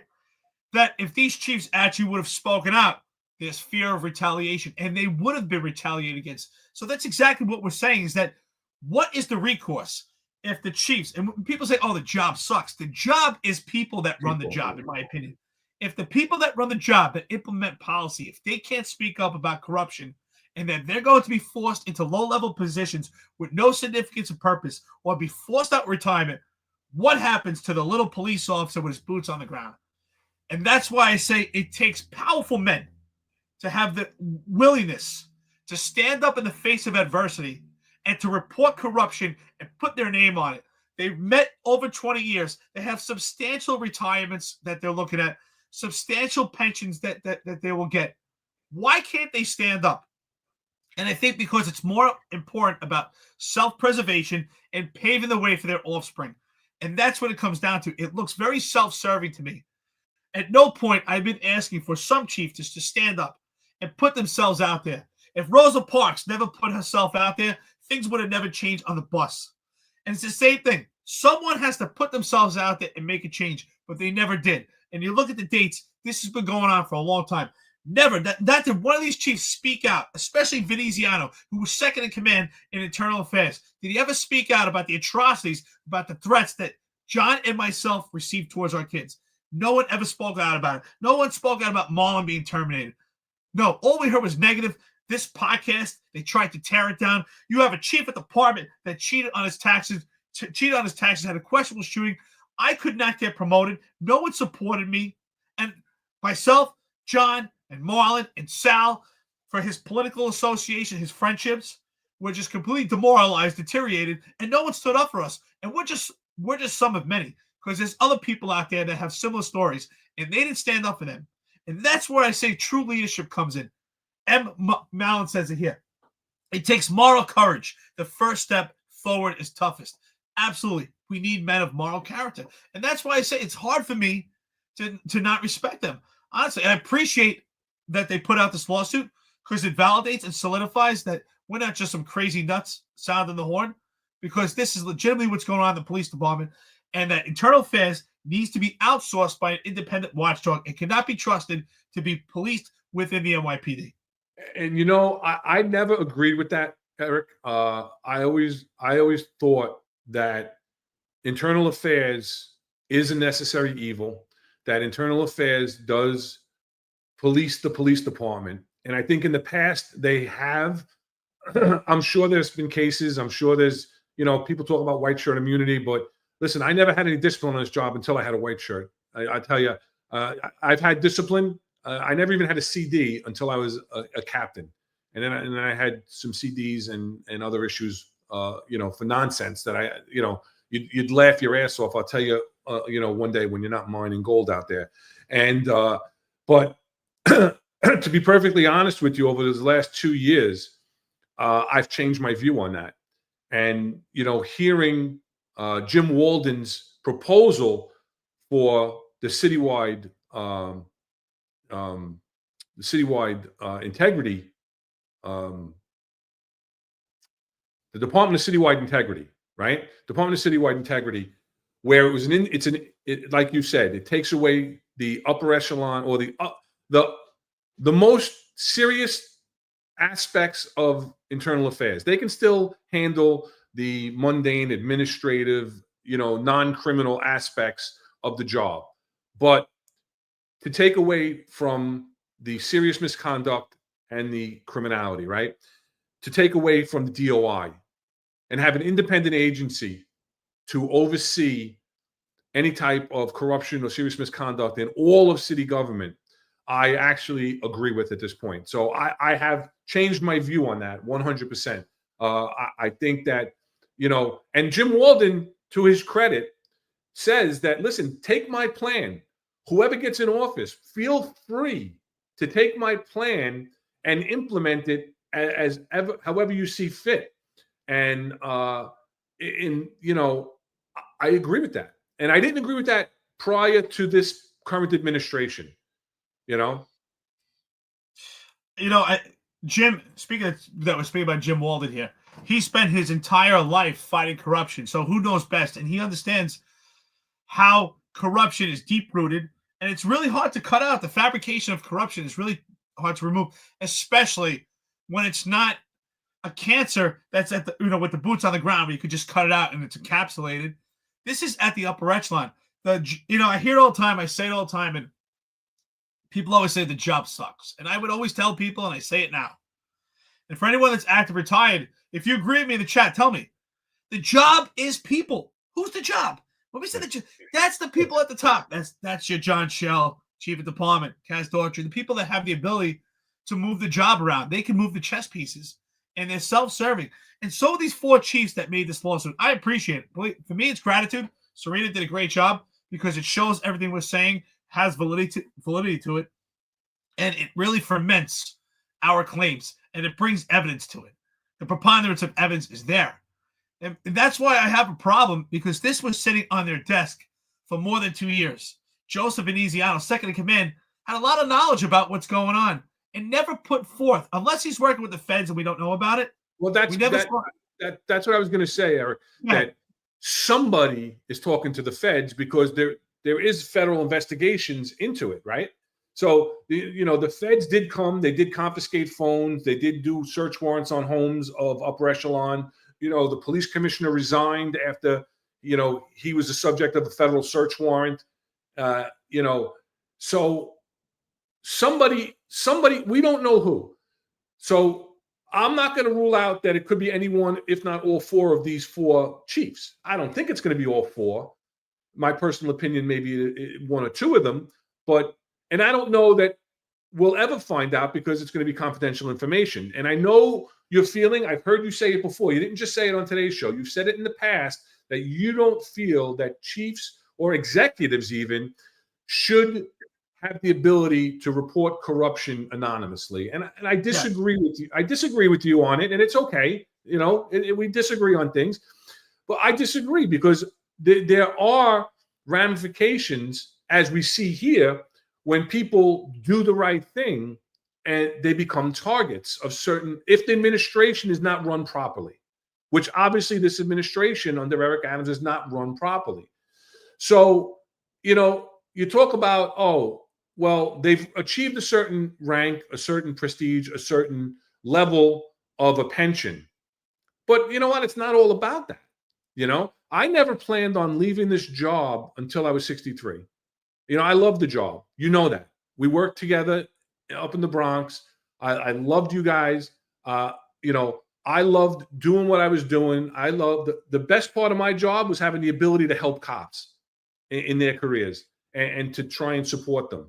And you know what? I might have even gotten a little bit of trouble had I remained in my position when your shit started hitting the fan, because I would have been one of those people to actually stand up, as I did before I left when we pushed for your promotion with those CCRBs pending, but after I got into my accident and they moved me away from the borough is when they piled all that crap on top of you. And I wasn't even aware of it because I was removed from it all. But, I don't believe that all chiefs are compromised. Right. I know you say that, and I know you say that, the conversations we've had about being compartmentalized but again, like I'll use the example, like you say, all chiefs are, compromised. And look at Rob Lukash. He's an honorable man with integrity, and I would not say that he's compromised. Me as an inspector, all right, I have certain access to high value or high level meetings and everything else. That doesn't mean that I have the knowledge of the intricacies of this misconduct that goes on.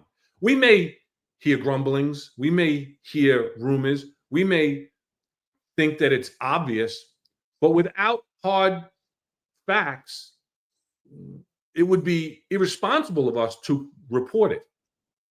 And that's how I feel about it. But getting back to the main point of, should we be able to, as executives, report it anonymously? Yeah, but you have a duty to report it. You have a duty to report it. And if you don't report it, you're derelict in your duties and you're complicit. Well, I think that when it comes to Rob Lukash and yourself, Ron Leyson, you two are an anomaly. And that's why you're part of the Finance Unfiltered family, because you give real perspective. But I do believe that the chiefs that are active right now, there are chiefs that are on terminal leave, chiefs that have been running time for several years. I don't include them in that. Maybe I should clarify my statement. But I believe the chiefs that are actively engaged in the police department, that they're working, they are compromised.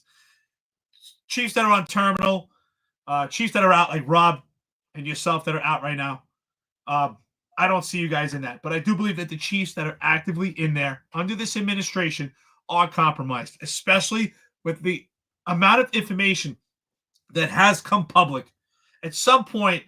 And that's why I said to John this morning, and he answered the question, which I thought he would, about Essig. Do we believe that Essig, in his position, had a responsibility to start probing around? Wait a minute. All this appearance of impropriety, all this information is public.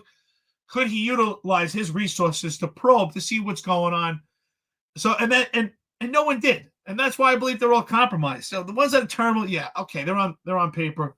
I don't include them in this. But if you're actively engaged and you go into these meetings and you're seeing that crimes are not being reported, you're seeing there's mistakes, you're seeing this premature press conferences to boast the police department, you have to start asking questions. What's going on here? And yes, there's a different degree to how far chiefs are compromised, but I believe at some point, every one of these chiefs has heard some grumbling and has gotten exposure and didn't say a word. And like Marlon says here, we would still be working the department if we lacked integrity. If Marlon would have made a fake vaccine card, he'd still be employed by the NYPD. According to what I'm learning now, if I would have cheated on my taxes, I could have rose to the rank of chief of department. If I was guilty for misleading statements, I could have rose to the chief of department. And I was told, there's nothing we can do for you. No one stood up for me. So I don't believe that they should report anonymously. A cop, I can understand. There's a lot of weight on you. But as a chief, if you're a 2-star chief or a 3-star chief, or let's say a 2-star chief, because for Joseph Veneziano, how many people actually outrank you? So if we're saying, listen, when I was an inspector, right?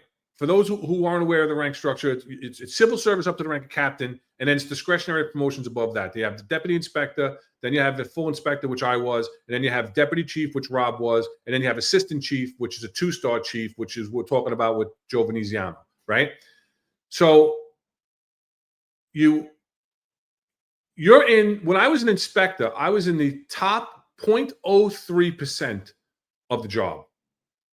Now, I don't thump my chest, and you know me. We talked about this recently. I never walked around thumping my chest. I am inspector, hear me roar. I was the boss, yeah, but I didn't walk around with that chip. But if you think about it, I never think about it this way, because that's just my personality. But that's not a bad position to have achieved, the 0.03%. Now you're talking about a 2-star chief is 2 more ranks above me. If I was in the 0.03 percentile, where does that put them?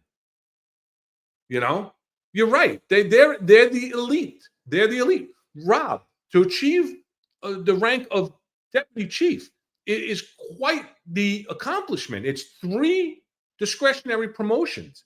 That puts you in such a high percentage, of the job. It's ridiculous. And to think about it, I used to joke around and say every time I got promoted, I had that many less people that could yell at me. It's like, now I'm an inspector, only the chiefs can yell at me. That's the way I used to joke around about it. But then one day we were at the All-In and they had this chart up there and it showed where your rank is and where you fall in the percentile of the job. And I was like, wow. So yeah, you're right. So the 2-star chiefs, there's not many of them.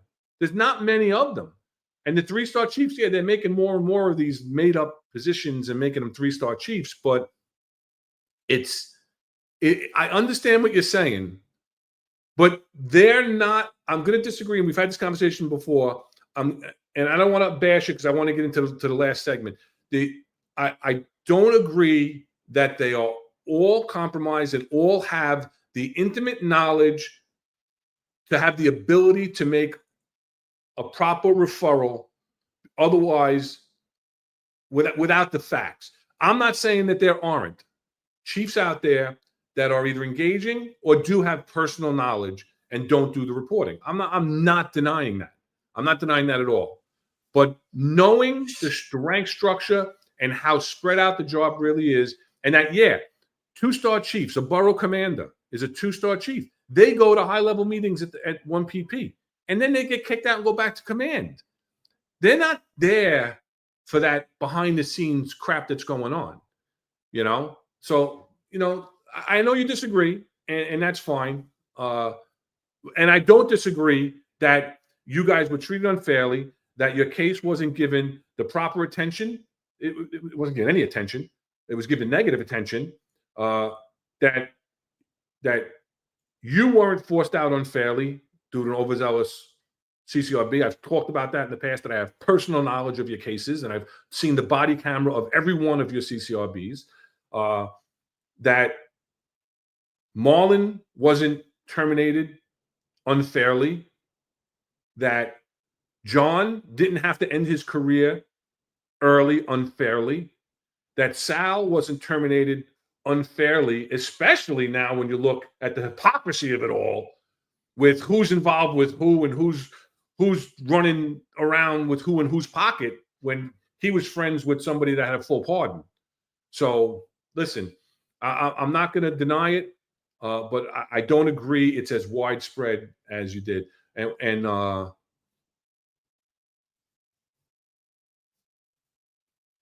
you know, you have anything else on this? And then we'll get into the. I just want to ask you one thing, and then I'll put it to rest. The executive. What's Maybe we ask the executive segment. You can ask a question too. Go ahead. No, go ahead. I'm gonna do the Q&A. Yeah. Since the Chiefs run the job, and it's a small percentage, as we said, would it be possible that these Chiefs could have banded together and formed some type of coalition saying, hey, we're not going to stand for corruption, and we want this corruption weeded out, and these are the things that we identified, and we stand together? I mean, yeah, I guess it's possible. But really, when I say they're compartmentalized, and I'm not saying that people aren't self-serving, that a lot of the people in the higher ranks aren't self-serving. I'm not saying that either. But I am saying that really, when you're at that rank, and I was almost there, you know, I was an inspector, but I was in charge of a housing borough, right? I had over 1,300 people that worked underneath me, under my direct span of control, right? That's a lot. That's bigger than a lot of police departments in the country, right? I'm worried about my world of PSA 7, 8, and 9. I'm worried about my men and women. I'm worried about my residents of housing. I'm worried about answering to my bosses in the housing bureau. And you know what? You see it, you hear it, but I'm not getting involved in it. You know, it's an honest answer. I'm not getting involved in it. You know, you hear rumblings, you think about it, you know it, but you don't know it. You know what I'm saying? You don't have that intimate knowledge. You see it. I watch people shoot up with, you know, like you say, with rocket fuel. You know what I'm saying? And then you see people like Jerome Bakke that are held back. You know, it's not a fair system. It's not a fair system. So let's move on, because it's getting late, and let's open it up for the new segment that we started, Ask an Executive. So you got me as the executive, but you have Eric here, who was you know, in charge of many units as both a sergeant and a lieutenant. Took care of people and has, you know, over 18 years experience in the NYPD. So we're going to open it up now into the chat. I wasn't able to jot down any questions. If there was anybody that had any questions, if you have any questions now, please, they don't have to be on topic. They could be about anything that you feel that you didn't have an opportunity, or you didn't feel like you had the availability or the access to an executive, and you feel like you want to answer that question. Come on and ask it. I see 40. I think that's 47. A great question. 47. You got to answer that one. I'm curious. Would I listen? Who wouldn't, right? Would I turn down the PC offer? Listen, I would have to have the autonomy, though. I'm not a yes man. I've never been a yes man. You know, I've never been accused of having much of a filter. I say what's on my mind, and I'm blunt about it. Later in my career, I'd say the latter half of my executive career, I learned to filter myself a little bit more. But I could tell you stories about things I've said that even I shake my head at sometimes. But I would have to have the autonomy to run the police department.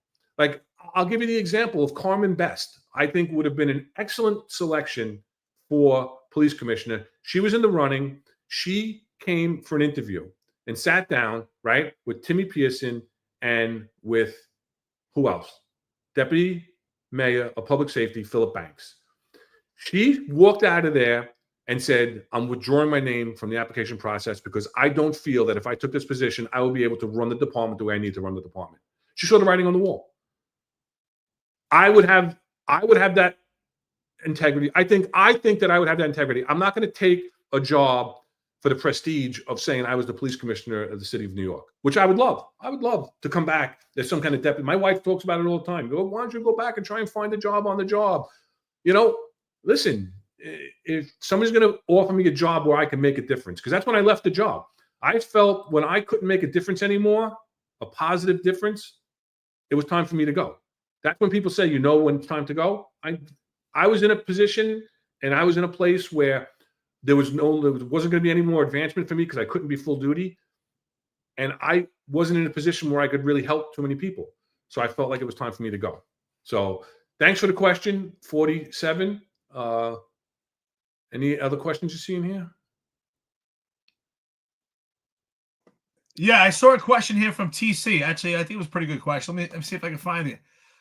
How do you feel about screening cops before they get to? How do you feel about? Go ahead, bring it up. Go ahead. Sure. How do you feel about screening cops before they get the job and while they're on the job? Well, I think we do that right now. You're supposed to, right? That's what candidate assessment is for, is doing a background check. Yeah, absolutely. You have to screen them and vet them. And I think, and that's where I give you credit. When you were in candidate assessment, I think that was before 2018, where it was a solid base. But I think 2018 going forward was the pinnacle point. And I think that they're now screening to identify meek, timid, and docile. That's the nomenclature they're targeting. That's my opinion based on what my observations. I know you don't agree, but if we took a walk around the city, you might agree with me. Or look at the cops that are getting robbed off, getting assaulted. Listen, to answer from my point of view, I guess TC isn't aware that I used to be the executive officer of the candidate assessment division who did the screening of all uniform and most civilian members of the service coming onto the job. And I was placed there to revamp the system, to make it a more streamlined system and to make it a more fair system for the candidates and I injected once I got there, trying to make it a better environment for the employees because they were working under some very strenuous conditions. So yeah, I think it's very important that you do the proper screening. And we talked about it, Rob and I talked about it in the past, where we don't feel that they are doing the background investigations that they did in the past, that people are being streamlined through without all of the background information even coming in prior to them hiring them onto the job. And as far as monitoring them, the most important part of monitoring new hires is the probationary period. Because once they're a tenured police officer, to terminate them, they really have to do a criminal act. Prior to coming off of probation, if you receive extensive negative evaluations, you could be terminated under the city charter without an explanation by the authority of the police commissioner, and you have absolutely zero recourse, and nobody has ever won a lawsuit to get their job back if they were terminated while on probation. So it's very important to monitor and properly assess the new hired police officers in that first 2 years. I'm going to push back on this one also. You're right. There was a time where you basically had to, God forbid, take someone's life off duty and be wrong to lose the job. It was virtually impossible, right? The joke was you would have to try so hard to actually get yourself fired. But the inception of January 2021 of the disciplinary matrix changed the game. With that matrix, if you're not in the right tier, if you're general population, the NYPD, you could be terminated. There's so many different abstract aspects of that matrix that someone can be terminated. They can utilize your rank against you, utilize your experience, your time on the job to have aggravating factors, and also any discipline that you have in a 3-year period can be utilized against you also. And that disciplinary matrix weighs heavily, and you can be terminated with that matrix. It's changed the game completely. And that's why I've been screaming and stomping my feet against that matrix. That matrix is terrible. It completely could push someone out, and yet it has mitigating factors that can allow someone that gets the benefits of nepotism to survive on the job. Okay. Anthony DiMaggio, Inspector, quick question. Did you know EH? Eddie Hardnett. I did, but not, I didn't work with him. I just, when you're executives in the police department, you kind of get to know everybody in passing and through meetings and things like that. So not enough to speak on him. Yeah, Anybody? we have I don't know who this Sonny Mac is, but I'm sure it's another version of Juju trying to make attacks on Marlon and John. Listen, you can say whatever you want, but I think that these comments are completely empty. Obviously, you support this unprofessional police department. What a shame. Any other questions here? Listen, feel free. Yes, feel free to throw anything out about any topic at Here all. we go. Here's we're a fine with question anything. from Edgar Diaz. Ron, you want to go? What 3 major changes as police commissioner? This is a good question. Would either of you do to boost morale, root out corruption, and bring back a better quality of life in New York City? Edgar Diaz, thank you so much for your engagement. That's a great question. It's a very professional. I think it's a great question and completely related to the topic. What are your thoughts? I think that we don't have time for a whole nother show to answer that question. To be honest, that is a whole show. That is a whole show right there. I mean, 3 major changes. Boost morale for me. That was a big thing for me with my personnel, and not even just my personnel. Anybody that came in contact with my realm, with my world. So even if you didn't work directly for me, if you became involved in something and it was positive, you need the acknowledgement. They tell you when you go to supervisor school, you praise in public and you admonish in private, and that is very, very true. And you only admonish if you need immediate action to be taken, but the praise doesn't come enough. I was very big with making sure that I acknowledged the hard work of the men and women that were out there. I did little things that I learned from people in the past. And Chief Brian McCarthy, I mentioned this on another show. Chief Brian McCarthy, when I was a CO of a command, would send back a handwritten note on the back of a 49 of a job well done. And he'd send it back when he was working in the Chief Patrol's office. And I said to myself, wow, from that day on, I started writing handwritten notes to members of the service that I feel did an excellent job in something. Can you go get that citywide? No. To boost morale, the number one thing to boost morale would be to show that the upper echelon of the NYPD has integrity again. Because they have to have confidence. The job has to have confidence in its leadership. When they don't have the confidence in their leadership, they're not going to want to come to work. I used to love coming to work. Eric, you used to love coming to work every day. We didn't take days off. Our vacation days built up, when we were single. It's important that the upper echelon have integrity. So that comes into your last part of rooting out corruption, right? And how do you do that? I do believe that the upper echelon of the NYPD needs an enema. And there's going to be collateral damage. There's going to be people that don't really deserve to go that may need to go. So, I'm not going to jump on your bandwagon if they're all no good or anything. But I really think that you need to have a clean slate. I do believe that, and as a PC, you wouldn't have the authority to do that because it's in the city charter that the Internal Affairs Bureau is the Inspector General of the NYPD. It's in the city charter that they are the ones that investigate the corruption and the serious misconduct. So you would have to get involved with politics a little bit in order to change that, because like I said before, I do believe that policing yourself isn't working. So there has to be an outside entity to root out that corruption. And when you do all of that, the quality of life is going to come back to the city because you're going to have a police department that's effective, efficient, and doing their job, which we did, and we brought back the quality of life. I got on the job in 1993 during the crack era, and then to work through to a point where we were at a record low homicides and people were enjoying the quality of life, and they weren't afraid to get on the subway, and they weren't afraid to go out and get something at the bodega or go to the supermarket after dark and things like that. And the noise complaints weren't what they are because they were addressed properly. Those things will all fall in line if you do number 2, which will help number 1. Combined helps number 3 in your question. Well, if I was police commissioner, day one, I would go into my office, excuse me, and I would call every chief that's actively working on the job one by one, and I would bring them in my office and tell them you're out. Every one of them has to go. Every one of them is cut from the same cloth. They're all compromised right now. They would all go.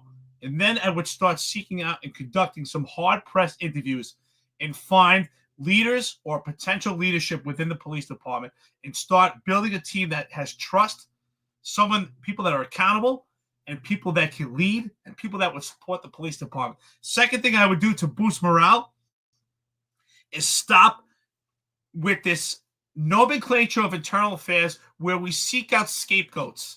And that's what internal affairs does. It seeks out low-level boots on the ground scapegoats to take the blame for what's happening at the upper echelon. And I would have internal affairs outsourced immediately.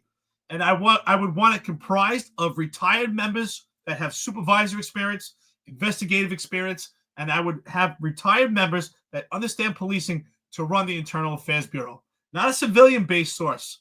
And the other thing about increasing quality of life, having a more professional police department would increase it also, and I would start to seek out and recruit, not meek, timid, and docile. It would be completely opposite, and recruit masculine men and masculine women to fill the roles of the police department. And those men and women would have a high esteem. It would change the appearance of the police department immediately. Okay. I got one here from QC Beast. Would you make detective a civil service rank instead of a discretionary rank? I say no. I say that comes back to the prior question with integrity, where we have to get back to merit-based promotions, because to become a detective used to be such a prestigious thing. And when so many people, non-deserving, cronyism, got detective shields, it waters down the rank, it waters down the shield. The New York City Police Department Detective Shield is the most recognizable shield in the world. And it's an honorable thing to be made a New York City Police Department detective. And I think that the prestige has to come back to not only the department, but to discretionary ranks. So I think that, no, so it shouldn't be a civil service rank. I think that it should be a discretionary rank, but maybe there has to be some more defined rules on how you attain that, which is almost impossible because the word discretionary is there.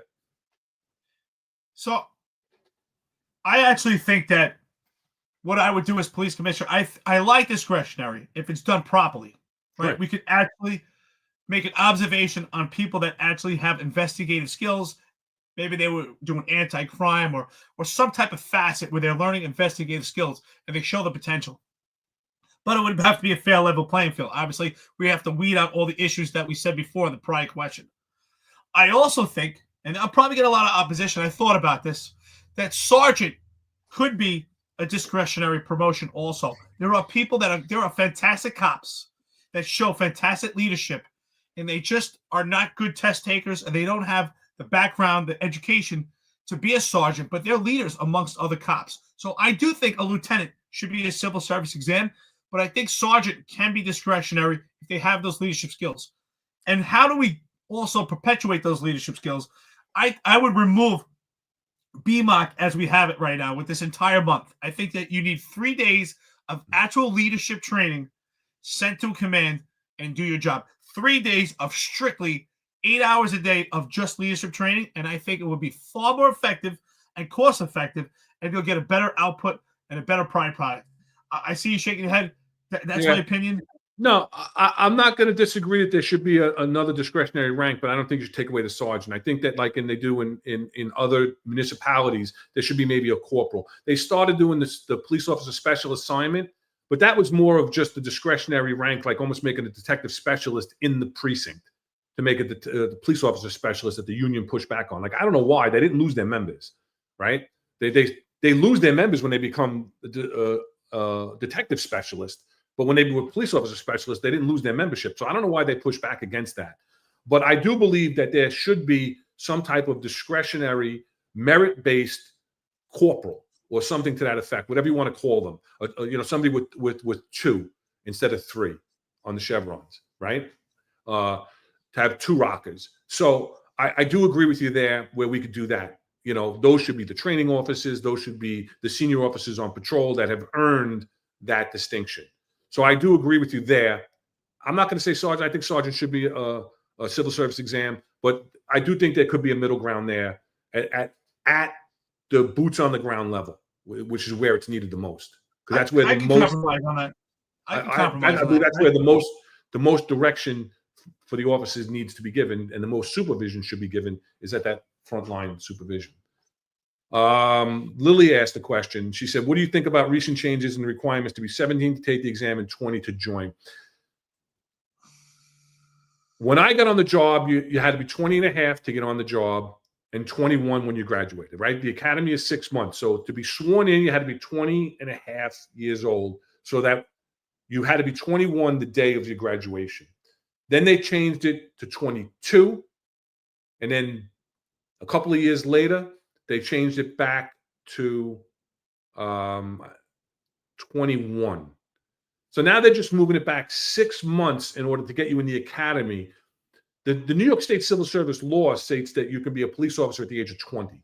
The NYPD, but it gives you the latitude to change it for your department.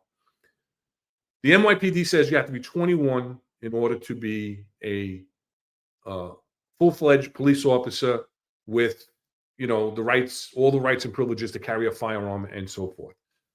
What do I think about that? I think that they're doing whatever they can, again, to try and get as many people in the applicant pool as possible. I don't agree with it. I think that you need a level of maturity to enter into the police academy. I have a question for you because, I always talk about it. I know you're going to laugh. EDM. I was on a graduate at OCS, Officer Candidate School in the Marine Corps. I know. And it's centric. I know. I'm just saying, but it's centric based around leadership. And that's why I carry that over to the police department. What is your vision? If you were PC, what is your vision of leadership training when if you pass the test, as you said, you make sergeant? I don't agree with the month seminars. I think it's absolutely ridiculous. It's not effective. What is your vision of leadership training? That's a tough one. I don't know what the current curriculum is. It's been a long time since I went to BMOC. My last civil service promotion was in 2013. 2003. I'm sorry, 2003. I was promoted to captain in 2003. Lily wasn't even born, and then, so I don't know what the current curriculum is. But I do believe it needs to be centered more, like you said, on leadership, on mentorship. And I believe, I would not be opposed to not having just academy instructors and guest speakers coming in to fill the spots. But I would not be opposed to, like you said, bringing in military leadership training into the NYPD, 100%. It's funny. We always say sometimes that we disagree a lot, but I think we actually agree. I just think that sometimes we see it from a different lens. I think I think. No, I'm laughing at TC's. Last time I was in I would BMOC, also recommend. it was in black and white. I think when you get promoted, that you really need some time away to focus just not on the job, but on leadership. And I would promote, maybe if we could send those that get promoted to maybe like West Point or some type of military base, maybe in New Jersey, where you can just get some just strictly leadership training, because they do every rank in the military. You get a leadership course, and they put so much emphasis on leadership. And also, even if you're not being promoted, you get leadership training. And that's what we should do with our cops. There should be so much leadership training that when you get promoted, it's such an easy transition. it shouldn't be this thing where when people get promoted, it's so overwhelming because they haven't received any leadership training. No, some people have born talents, but I think that overall leadership is a skill that you have to learn, and it has to be something trained. Yeah, I don't disagree. I don't disagree. Like you know from the military. I was never in the military. I respect the military immensely. I watch a lot of shows and documentaries and stuff on the military. But what do they teach you in the military, right? They don't just teach you your role. They teach you the role of those above you, because when that man falls, you need to take over and take control, right? So yeah, you shouldn't. You get your baseline knowledge in the police academy. You don't really start learning the job till you hit the streets, right? So you have to have that. You have to have that continual training. And I agree. I agree. And again, I think that, again, we have to go back to merit-based. It's not just the sergeant's operator that gets the corporal shield because they walked around, with they drove around with the boss, and so they know what it's like to pull up to somebody and scratch them. A scratch to those who aren't in the job means I'm going to inspect your memo book and I'm going to make sure everything is up. I highly recommend, but I just want to say I highly recommend. I read it. It was a great book. Colin Powell's book. Colin Powell. All right. I thought you were going to go with the auto. I thought you were going to go with the Auto War. Auto War is another great book, but Colin Powell. This was a rule I lived by that helped me immediately when I made sergeant. And he talks about the 40-70 rule, and I live by that, and that really helped me. And what was that? It means when you get to a scene or you have to make a decisive, quick decision, that if you have less than 40% of the information, you don't have enough to make a decision. If you wait till you have more than 70%, you waited too long. So it's at that sweet spot between 40 and 70% to make a decision.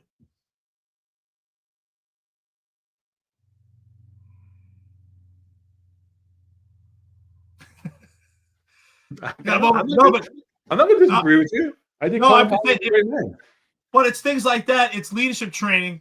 A lot of the leadership training I got myself was self-initiated through books.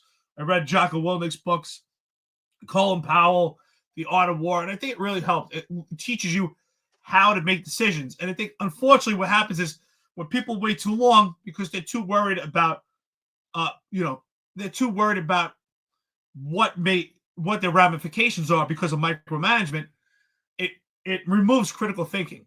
And in order to have critical thinking, it's important that at every level of leadership that we remove the micromanagement, right? You have to trust the process. And if we micromanage, it removes that critical thinking, and that's why people wait too long. And if you wait until you have more than 70%, well, then lives are on the line. That's what I learned in the military, right? You can't wait a long time because it could cost lives, but so could it in the police department also. Yeah, no, it absolutely could cost lives. Absolutely. All right, let's take 2 or 3 more questions, and then let's call it a night. Because we know that you got to get back out there and get that gold. That's a great picture, by the way. I love it. Outstanding. I'm not going to say who did that, but he's in the chat. So I saw a couple of questions from Mike Freed. I'll hit this one.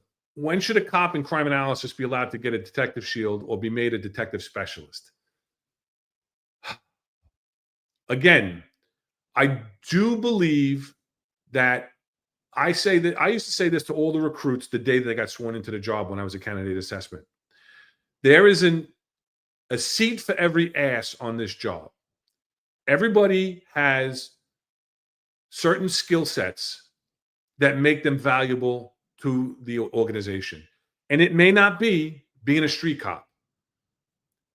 There are people that just aren't good street cops, but have great administrative skills. And there's a place for those people. I'll tell you this. As a borough commander, it was my job to take the recommendations of my PSA commanders for discretionary promotions. And then I had to whittle down the list. They would give me 3 or 4 names, whatever. And I was only allowed from the borough to submit, say, 6 names for detective specialist. I had people that worked very hard for me for many years. I will tell you that two things. One, a police officer that worked for me in the 111 precinct, candidate assessment, and then at the Bronx, Queens housing borough. I put him in, 20-year member of the job, 22 years military experience, very, very hardworking, dedicated guy who was like my go-to guy in the office, but did other things. He was an investigator in candidate assessment. He was a school cop, did a great job in the precinct. So I knew his work ethic, and I thought he deserved to be rewarded. When I looked at the list of who was who that was being submitted, he was my number 5 out of 6 pick. He was my guy. I felt that the men and women that were out there doing God's work deserved it more. But I do believe there's a place. So listen, if the way it works is the Housing Bureau gets X amount of discretionary promotions and they have the pecking list, they have the list, maybe they'll get to him. Maybe they'll get to him. But I'm not going to put him number 1 because he's my guy. I don't think that that's fair. I think it's merit-based. But I do believe that he had brought value to every position that he ever worked. He always gave 110%. And then that's that. I had a female that worked for me that I stopped submitting for discretionary promotion once she got on the sergeant's test. Even though I still think that she was deserving of it, but it's not fair. You know, would it benefit her? Absolutely, because especially if she made detective, she'd go to top pay sergeant, right? But again, is it fair to take away an opportunity for somebody that isn't getting ready to get promoted? And I didn't think it was. So I think there's a place for it, but it's lower on the pecking list. So I'll say this. There are some people that do admin or administrative roles in the police department that they work their asses off. And for some, they actually work harder than cops that are in the street. The actual work itself, the workload. But I still, and I hope I'm not insulted, Mike Freed, but this is the way I feel. When you work in the police department, I believe that you have to have some aspect of danger, part of your workday, to get certain amenities. And I think that is an amenity. If you're working in crime analysis, and they work very hard, I've seen what they do. They do a great job, and they're very technical and very detailed in the work they do. And it's minuscule, it's hard work. But still, when it's cold outside, they're warm. And when it's hot outside, they're cool. And they're in a comfortable environment. I think that's an amenity that they are receiving. And I think that you have to have some danger aspect. You have to be out there in the freezing cold or sweating your ass off to get certain benefits, which include getting promotion to detective specialist and investigator. And those are my thoughts. And listen, I'm not saying I disagree with you. I'm saying that I think there's a place for it, but you're not going to be close to the first one to get it. You know, like you said, there's other benefits for having an inside job. That guy got any day off he needed, right? He never got denied a day off. He got to pick and choose his overtime, right? Not the cops in the street that, well, it would be different now because everybody would be being forced, but you know, it is what it is. So there's other benefits, just like being a sergeant's operator. You know, there's benefits to it, but there's drawbacks to it. You know, you're kind of isolated from the troops, but you got a lot of benefits, you know, to doing it. So does that mean that you should be the one to get promoted? Absolutely not. Does that mean that you should be the deputy commissioner of whatever the hell it was up in the chief of department's office, the chief of staff? Should you be does that make you qualified to be a deputy mayor of public safety? Absolutely not, because you drove the chief throughout his whole career. I don't agree with it. If you go to Ron, I would say this is the last question. I like this question. It's on the lighter side of things. Raphael Martinez, great friend to the podcast, always here, says, are you guys ever going to do a meet and greet? So that's a great question. We would love to. Yeah, right now, there's not much funding going on with this podcast, but eventually, if it builds, some equity. We would love to do an event paid for. Hopefully we get to that point one day, paid for by us, and we get to meet our friends and listeners and show some appreciation. So absolutely, I look forward to that. Hopefully we can do that one day. I would love to have some cigars and meet with the people face to face. So yeah, that's a great question. I agree, but just for all honesty, right? There hasn't been, since this network's been put together, one time where all of us were in the same room at one time. Even at your son's celebration of life, we weren't all able to. Everybody wasn't able to attend from around the country. So yeah, it would be great. It would be great to get together, to meet people. But we've talked about just a get together for us. So yeah, all right. So yeah, let's end on that. I want to thank everybody in the chat for being engaged as always. And just remember that we're going to close out each episode with the Ask an Executive segment. So have your questions ready. Let's like and let's hit the like and subscribe, get the algorithm going for the show. I want to thank Eric for sitting in and being my partner for the day. And Rob for taking this journey with me from the start of the Executive Perspective. We got upcoming shows. We have, tomorrow, it was put up in the chat that tomorrow on the Sal Greco show at 1:05 p.m., Serena Townsend is going to be back on the Sal Greco show. And for those who aren't familiar, Serena Townsend is a former deputy commissioner of the Department of Corrections in charge of the discipline. And she's now a private attorney. She's a regular on Sal's show. And she is also the attorney that has filed the aforementioned 4 lawsuits for the super chiefs. So that should be an interesting podcast. I'm not sure how much she can disclose, but I'm sure we'll get a little bit more clarity tomorrow on Sal's show. So make sure that you watch that on the Finest Unfiltered Network tomorrow, 13:05.